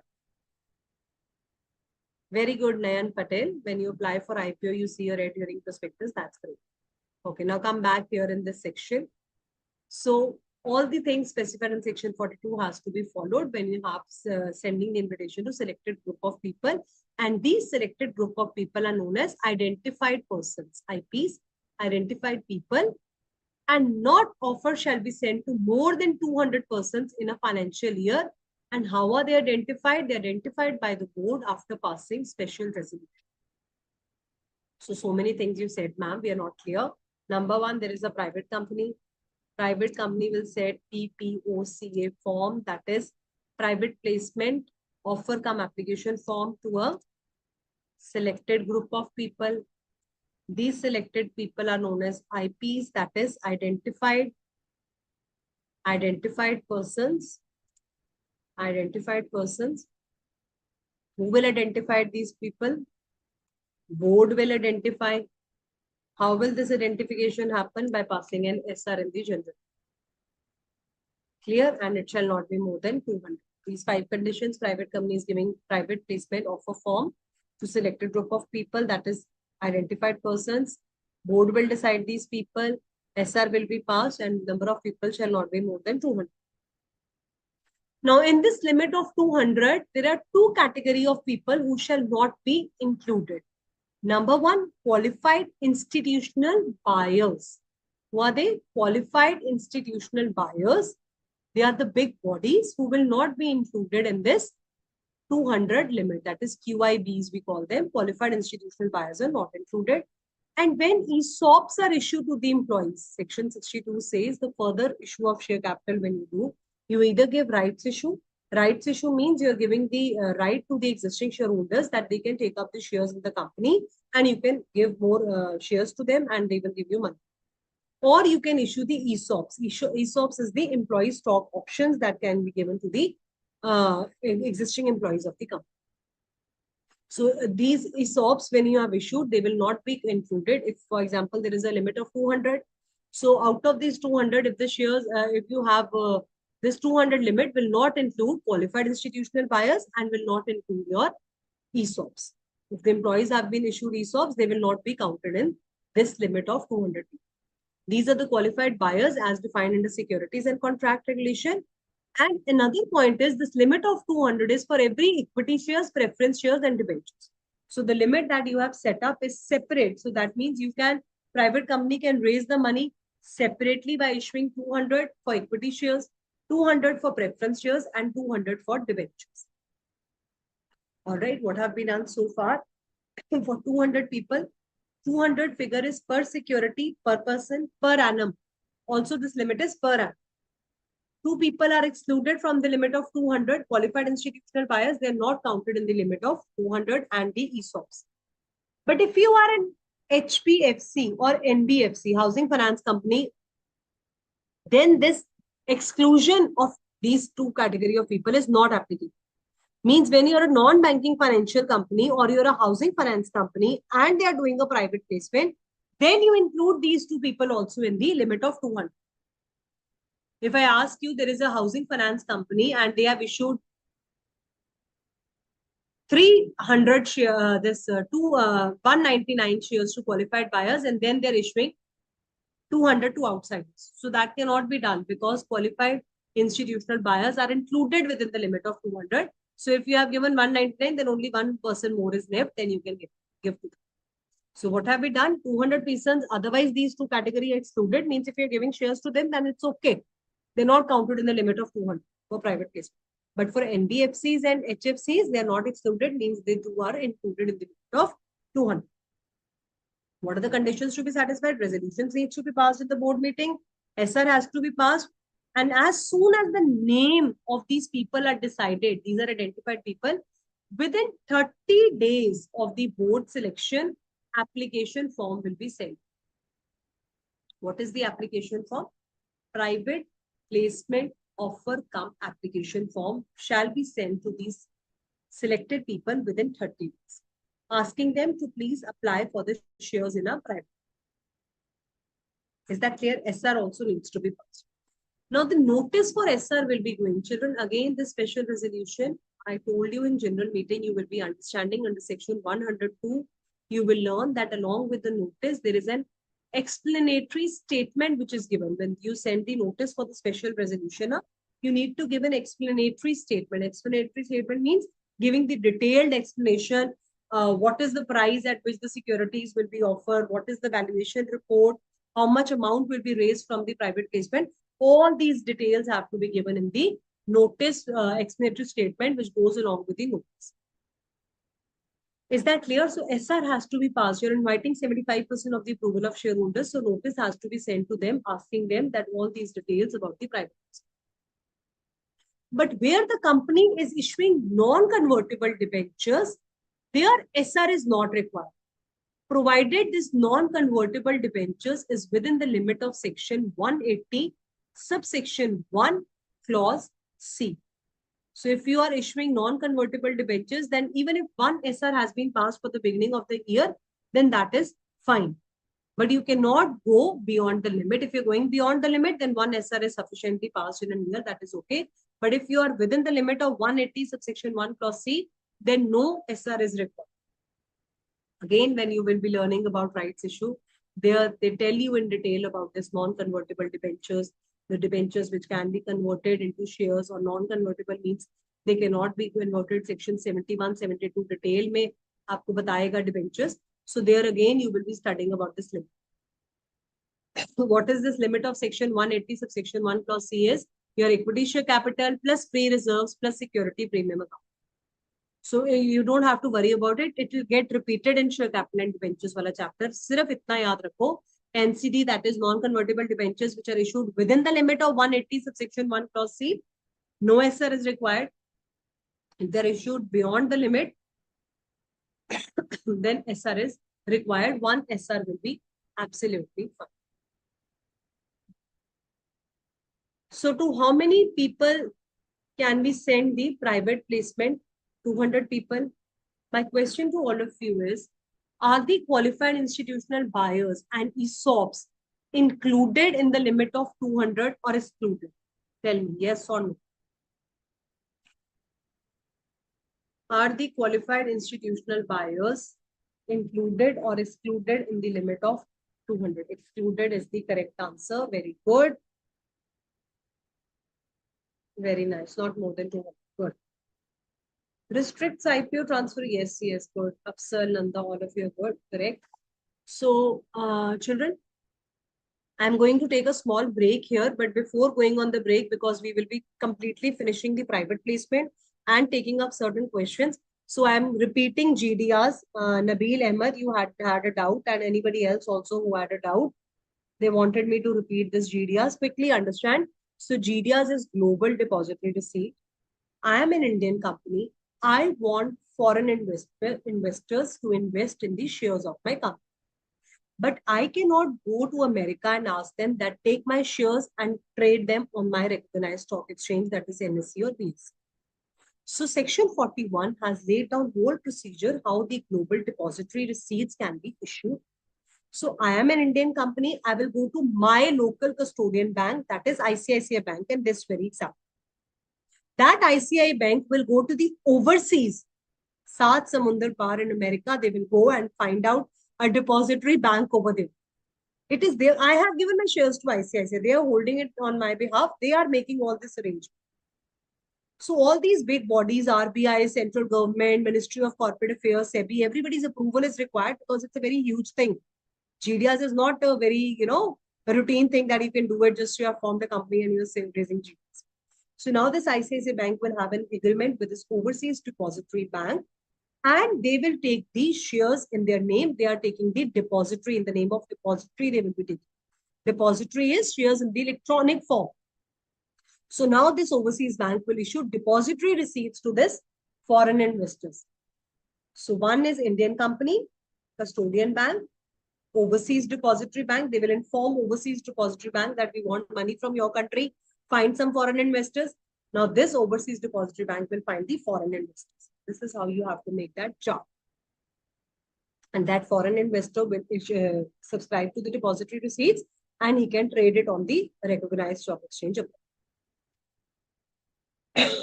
Is it clear? Nabil Ahmed, I hope now your query is clear, and I have repeated the entire GDS also for all of you, and everyone is. Bhavna still want Indian company. Indian company, what ma'am? Indian company. Thank you, Mahi Malhotra. She's saying beautiful explanation. I'm glad you have understood. So Indian company is taking the foreign investors traders. Okay. Yes, Hardik, what do you want to ask? Ma'am, good evening, ma'am. First of all, ma'am, the earlier doubt which I was asking in relation to the filing, ma'am, the prospectus filing date is not clear. In section 26, only the validity is given of 90 days. Validity of 90 days has been given. That is absolutely correct. So when you go to section 26, you'll file a penalty also, which is good. So if you're not issuing the prospectus or you're making any content prospectus. Prospectus filing time with the ROC. Yes. So ma'am, what is the exact date? Ma'am, like you said, 30 days or it is a 3 days? Okay, that I'll show you. It is validity is for 90 days. 30 days it has to be issued with the ROC for delivering the prospectus. Okay, validity is 90 days. And ma'am, section 23, the penalty is 1,000 rupees per day to a maximum of rupees 1 lakh. And ma'am, it is for both company and officer in default. Yes, it is for both of them. We have a question on section 23, which will be good. Okay, ma'am. Thank you. Anybody else has any doubt? Indian company not entering into directly with repository without.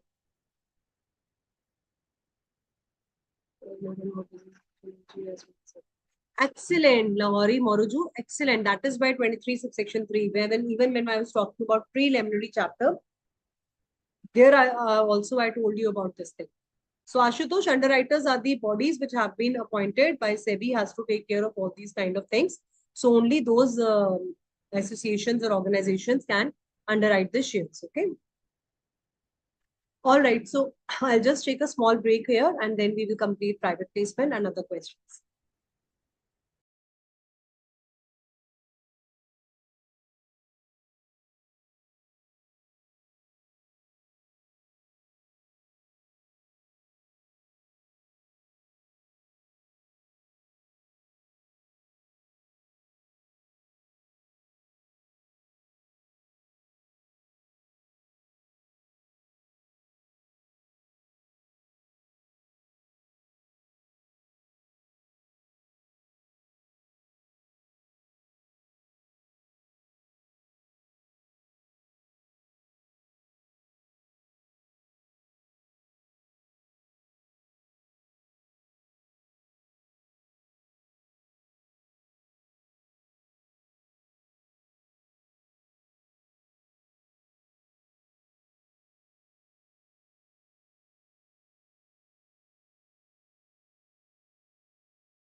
All right, students, let's quickly finish off the private placement.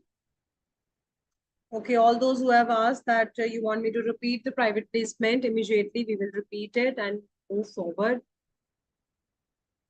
Yes, Shruti, these are the bankers who are investing, so they will not be counted. If you're NBFCs, then they will be included, otherwise they're not. Okay.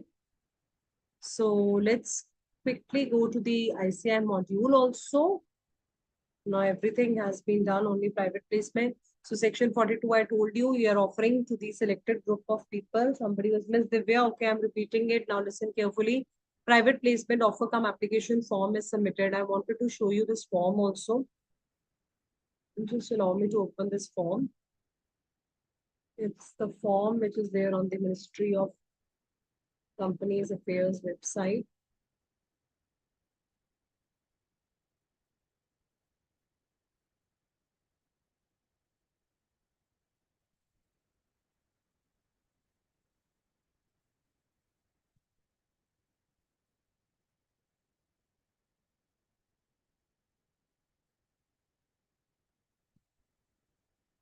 Okay, this is the PAS core form.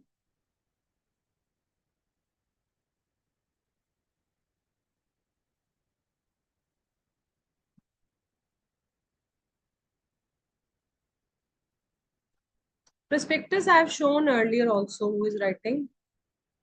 Prospectus I have shown you children earlier. Moruju, you can see in my previous videos, we have seen shelf prospectus also and the other prospectus also. So this is how your private placement come offer letter form number PAS4 looks like. It has the general details about your name, address, registered details, brief particulars about the management of the company, date of passing board resolution, whether you have passed the resolution or not, kind of securities, whether you're asking for the shares or debentures, price at which is being offered, disclosures with regarding interest of directors. So all these big details, not at all you need to learn about these details, but since it is part of your syllabus, so I thought I will show you. This is your private placement offer letter, which is sent according to section 42, rule 14. So there are many case studies. Once what happened, there was a company and it is a private limited company and it sent offer letters this past for securities to around 700 to 800 people or say 1,000 people and they subscribed to the shares. So court filed a case against them. They said you're a private company and you were supposed to do private placement and now you have done it beyond 200. Haven't you read section 42? It is read with rule 14. The limits and conditions are given. So he said, I have sent this PS4 form and this is my private company and we can do it by private placement. So law says you have to read the provisions very clearly. Section 42 clearly says that if you are doing it, you can only do it very good. It shall deem to be a prospectus if you have sent it to more than 200 people. Are they correct? So if you have sent it to more than 200 people, that means it is a deemed public offer. Now the provisions of section 23 till 41 will become applicable to you. So it is very important that you read and apply each and every section very carefully when you're running a company. So this is the form that has to be sent. SR needs to be passed. See now, every details has been given. So you can refer to my notes that are there for the brief summaries. So 200 persons. These are the qualified. Shruti, you were asking qualified institutional buyers. They are defined under Securities and Exchange Board. SEBI has the exact definition. You can read it out from that act. Originally, it was 50, so you don't need to read it. Now it is 200, so let's stick to 200. And this is important, NBFCs and housing finance, that the limit of 200, they will not be excluded in that. Now, manner of issuing the private placement, identified persons, they will not carry any right of renunciation, means you cannot give your rights to any other further parties. So 200 are the identified persons. Board will identify these people. Again, I have told you about the notice that will go with the securities for special resolution. Yes, you can include equity and preference shareholders. Moruju, absolutely. 200 limit is separately for per equity share per debentures. But you should complete the private placement of first equity shares and then you can issue the further debentures. Okay, you cannot, the allotments cannot be made unless you have completed the previous issues. It says there is a prohibition on the different kind of securities. The private placement of equity is yet to finish. You cannot start the private placement of debentures unless you have completed or withdrawn the private placement of the equity that you have. NCD, I've already told you, national non-convertible debentures, board resolution is required in case of non-convertible debentures if the limit does not exceed. But if it exceeds, then special resolution once in a year has to be passed. So whatever I'm speaking, if you have not understood from here, keep writing. You can pause the video and listen to the previous things that I've spoken. You can write it. Apurv, it basically says that qualified institutional buyers and ESOPs will be included when you're counting for NBFCs. So that combination permutations, you can make it. So that's absolutely fine. You include them, then you cannot. Yes, that's absolutely correct that you have written. Then it is within the limit of 200. You cannot go beyond. Okay. Now, application form we have done, it shall be in PS4 form. I just showed you, it shall be serially numbered. You have seen it was serially numbered. It shall be addressed specifically to the person to whom the offer is being made. It is sent in writing and it has to be sent within 30 days of recording the name of the person under section 40. So I told you within 30 days, you would be sending the form to the private placement people. And now this provision states if you're making any invitation to a person who is having the borders crossing your countries like China, Japan, Myanmar, if you're sending the invitation, private placement letters to the countries which are sharing the land border with India like China, Bhutan, Nepal, Pakistan, Bangladesh, Myanmar, then government approval has to be taken because FEMA rules become applicable. You are sending them outside, they are sharing the land border, then simple saying it says government approval. Side pe yahan pe you can write it down outside this box that if you are asking for the private placement from such countries, then government approval along with the FEMA rules needs to be compliant. That's it. Any application not following these conditions, it will be invalid application. And then manner of subscribing to the private securities, how you have to subscribe is something which is very, very important. For my notes, it becomes a bit easy over there. So SR has to be passed, board resolution 200 we have done. So for counting 200, these are excluded. For MBFCs, they are included. So I've made a summary for you. Limit of 200 is for each financial year. So board resolution needs to be passed. Please refer to this process. It is very crisp. You can take a picture of this. You can just read it. It's very easy. Board resolution, SR needs to be passed after that. 200 people will be selected. PPOCA form, private placement come offer application letter will be sent within 30 days of selection. SR will be passed. The notice of SR shall include the explanatory statement giving all the details. No SR in case of the NCD. Now, money received. Can we receive the money in cash for private placement? Yes or no?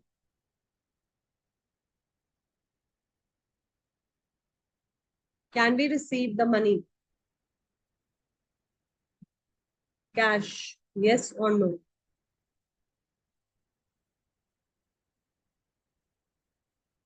No, the money has to be received in check or demand draft. Excellent. Now the same provision allotment of securities will come into picture. So money received can only be in check or DD. Application money can be used for allotment within 60 days of money received. Am I correct? Within 30 days, you send the application form to them. Within 60 days, allotment of securities have to be made. What was the provision under section 39? For public offer, within how many days we were doing? In case of a public company, the allotment of securities was made within 30 days because their public's money is involved. Money will be kept again in a separate bank account, can be used for two purposes, adjustment again, allotment and refund. So this application of money within 60 days, the allotment of shares has to be done. Why there is a difference 30 days? Because their public's money is involved. Here you are having private people to whom you have sent the offer letters. So their money has involved, 60 days can be taken. And if it is not allotted, then within 15 days, the money shall be returned.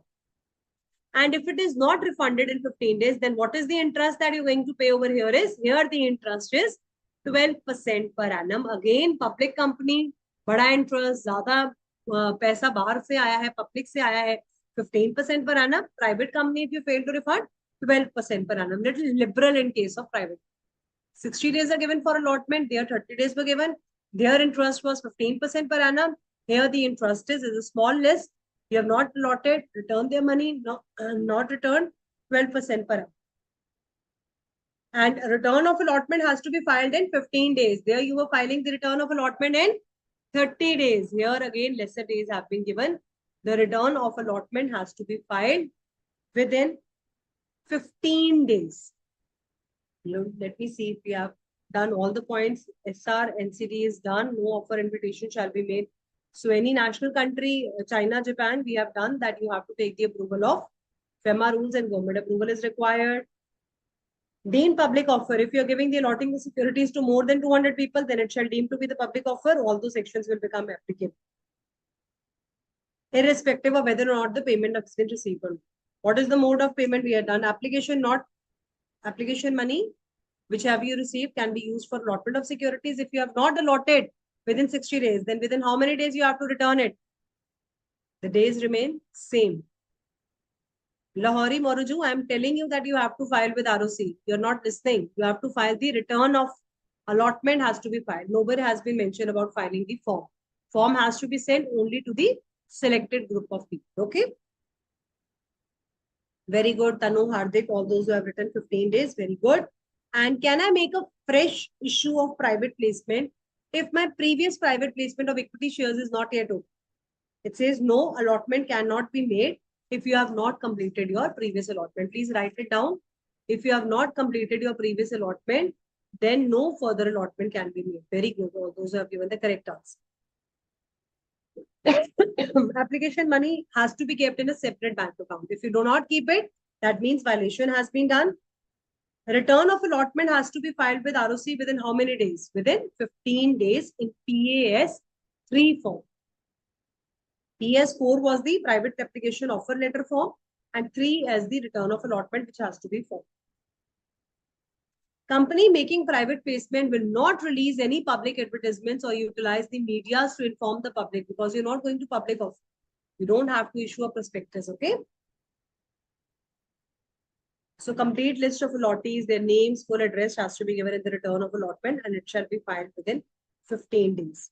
What all names shall be given, date of allotment, number of securities, and if any default is made in filing this return of allotment, then the fine of ₹1,000 per day up till ₹25 lakhs. You are not informing ROC, you're doing private placement, not informing 25 lakhs that the fine can.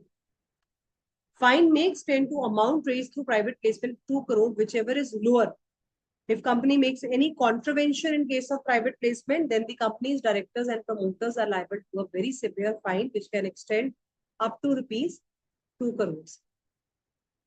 What is the fine penalty? I'm not written over here. You can refer to the study material. There's certain MCQs also which I wanted to do with you children. Here is your fine. Limit on fresh issue. I just told you, you cannot make a fresh issue unless you have allotted the securities for the previous one. ये आपका सारा clearly लिखा हुआ है 15 days, 12%, separate bank account. We have discussed all these points. Prohibition on public investment, filing the return 15 days. And here comes your penalty. 2 crores, whichever is lower. If the directors have made any fault in section 42 private placement and the company has not refunded all the money along with the interest to subscribers within a period of 30 days of the order has to be refunded immediately if any contravention has been. Is that clear, children?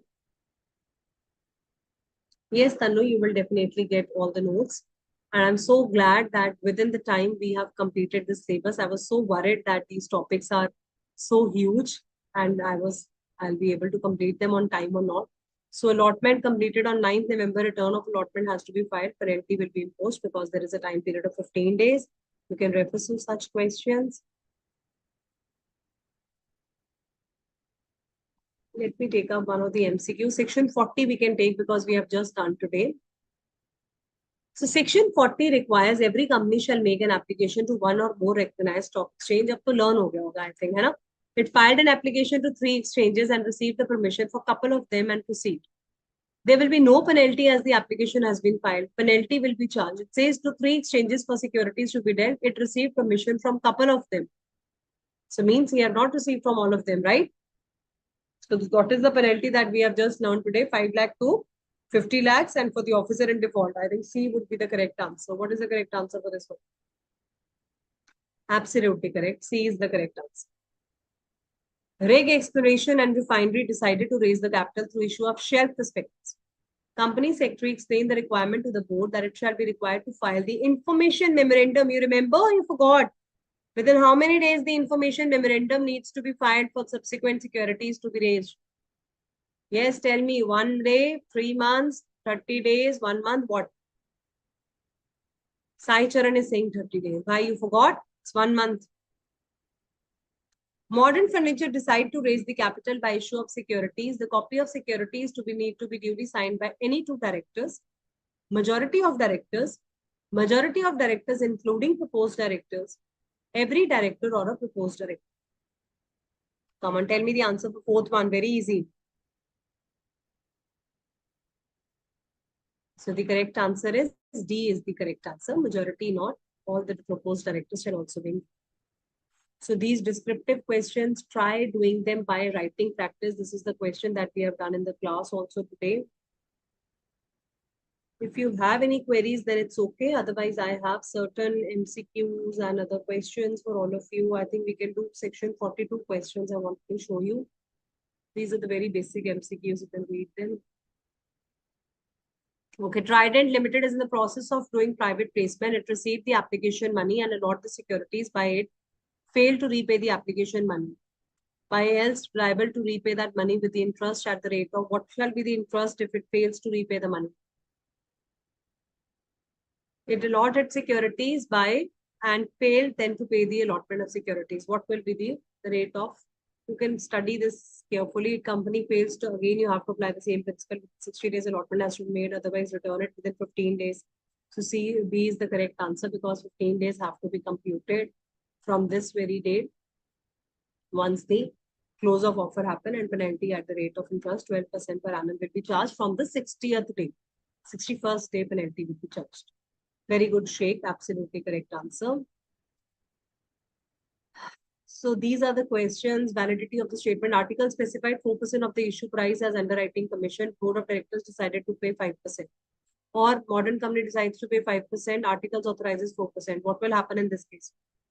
How much you will pay if the lower limit has been given by the article? Decision to pay is invalid. You have to give the lower amount which is given in the articles. Explain the circumstances where the allotment of securities is irregular. So you can write down section 23, 26, 29, 40. When I push in the beginning, I have made you write down the notes. So you can refer to them. Public company is coming up with a public issue who appointed the underwriters for getting the shares subscribed as a cost accountant, as a chartered accountant. The company appraises the board. So you have to simply write down all the provisions of Underwriting Commission that we have discussed in today's lecture. The resolution needs to be passed, how the commission will be paid, rates and everything. And no commission will be given if the shares are not offered to the public, and copy of contract has to be filed with the RC. Same subject. Ye dekho bas ek last. Prakash Limited wants to raise funds for the upcoming project. Accordingly, it has the private placement offer letters by issuing to 55%, out of which 4 are the qualified institutional buyers and remaining are individuals. So qualified institutional buyers are not counted in the limit of 200 means you can send the letters. Before completing, another private placement offer to 155 persons were made in their individual names for issue of debentures. But the public company, is it possible? Being a public company, is it possible for Prakash to issue securities under private placement offer? Yes, public company can do through IPO, FPO and private placement also, hai na?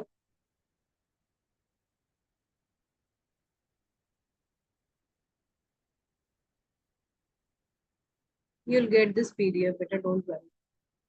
Shruti, liability of directors and promoters, you can refer to section subsection 10. Are you talking about section 34, 35? What are you talking about? Penalty you're talking about? Please write down subsection 10 kiska. Okay. So by doing that, company is in compliance with the provisions of these offers will be treated as public offer, debentures allotment after allotment, but within the same financial year. What will happen? Let's completely read out. So you will give the provisions of section 42 for counting these people are not to be included. In any question, you are not able to find the correct answer. Provision, so you have to write it in the exam. So learn, whatever you have learned, you have to express it. You write down provision. Conclusion, the facts of the case are also over here. You can read it down later. So Prakash, though a public company can also go for private placement, even if public company is raising their funds to the company, it has offered to 55%. And now the offer is given only to 51. So 4 people will not be counted now, which is well within the limit. From this way, company complies with the private placement provisions. Company has done another private placement for debentures. So after completing the first offer, therefore, it does not comply with the provisions. It does not, because you have not yet completed the first allotment, so you cannot go for further allotment in the same. Offers given will be treated as public offer. Hence, the company is giving for the debentures in the same financial year after allotment is complete, then they can be due. So simple answer says that if you are doing it after the treatment, after you have completed the equities placement, private placement, then you can go for the debentures, but you cannot do it at the same time. You cannot. Okay. All right. So with this,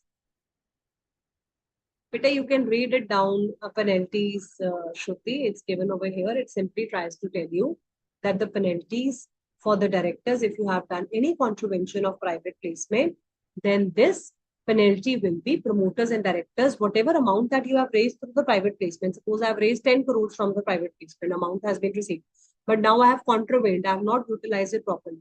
So 10 crore or 2 crore, whichever is lower. So 2 crore will be my penalty for all the promoters and directors. Okay. Yes, Hardik. Ma'am, in the penalty, it is written that the company has to refund within 30 days of the order. But in ma'am subsection 6, it is written 15 days. Read it carefully. It is the penalty if you have done any contravention, then application money. So if you're not allotting, then you have to return it. All right.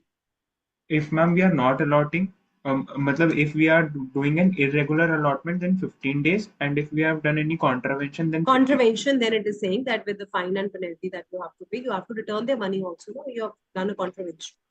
And ma'am, one more doubt, ma'am. In case of a private placement, we have to exclude that qualified institutional buyers and all.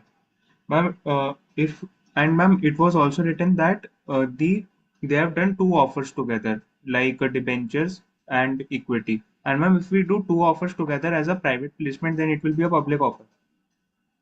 No, listen carefully. Mute yourself. If you're doing two offers, you can do 200 for debentures. You can do 200 for equity. You can do 200 for preference shares and 200 per person per annum. But the 200 for debentures that you're making, you should have completed the private placement of the first equity. But if you're doing together only, you have not completed, then there is a contravention. That is why in the answer, when you'll read, I have written it very clearly. If you're doing it after completing, then there is no problem. Okay. Okay. Now, after this, I will be meeting you soon for the time of acceptance of deposits. So even if you have any doubts in these chapters, you can ask me later. Thank you so much, Shruti. I'm glad you have understood. And Lahori Moruju, I'm so glad that you have enjoyed the teaching of this chapter. Mahi Malhotra is asking a doubt in 447. You can write down your doubts in the chat box if anyone has a doubt. If fraud of rupees 10 lakh involves public interest, the penalty and imprisonment would be. So 447, you can refer, Mahi, the same penalty that is given over here. If the fraud, the limit you have to remember, if within that limit, below the limit, the amount of fraud that is given over thrice the amount not above the limit, then the same amount that is given. Okay, it will be the same. Yes, Bhavna. Good evening ma'am Good evening, beta. Ma'am FPU के case में underwriters को appoint किया जा सकता है क्या? So underwriters are appointed as per SEBI regulations and guidelines. They will decide who are the underwriters. As far as it is mentioned, we have to offer them the securities at the time of IPO. Okay, so initial public offer if you have undertaken. Okay, ma'am. All right. All right, fine, students. I hope you don't have any other queries. Let me just immediately flip through the admin portal also. So I hope you have enjoyed the session and you promise me that you're going to revise it nicely and all the descriptive questions given in the study material, write them, not read them, write them in your own hands. First read.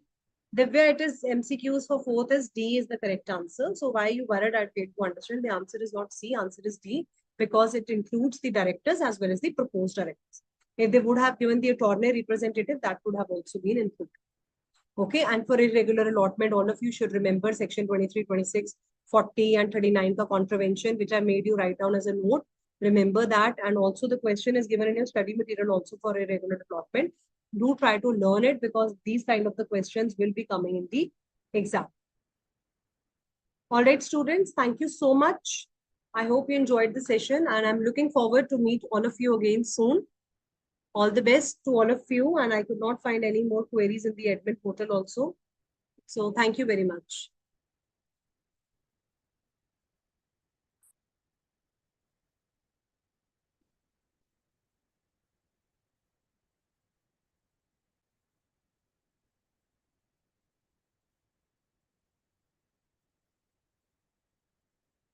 All right.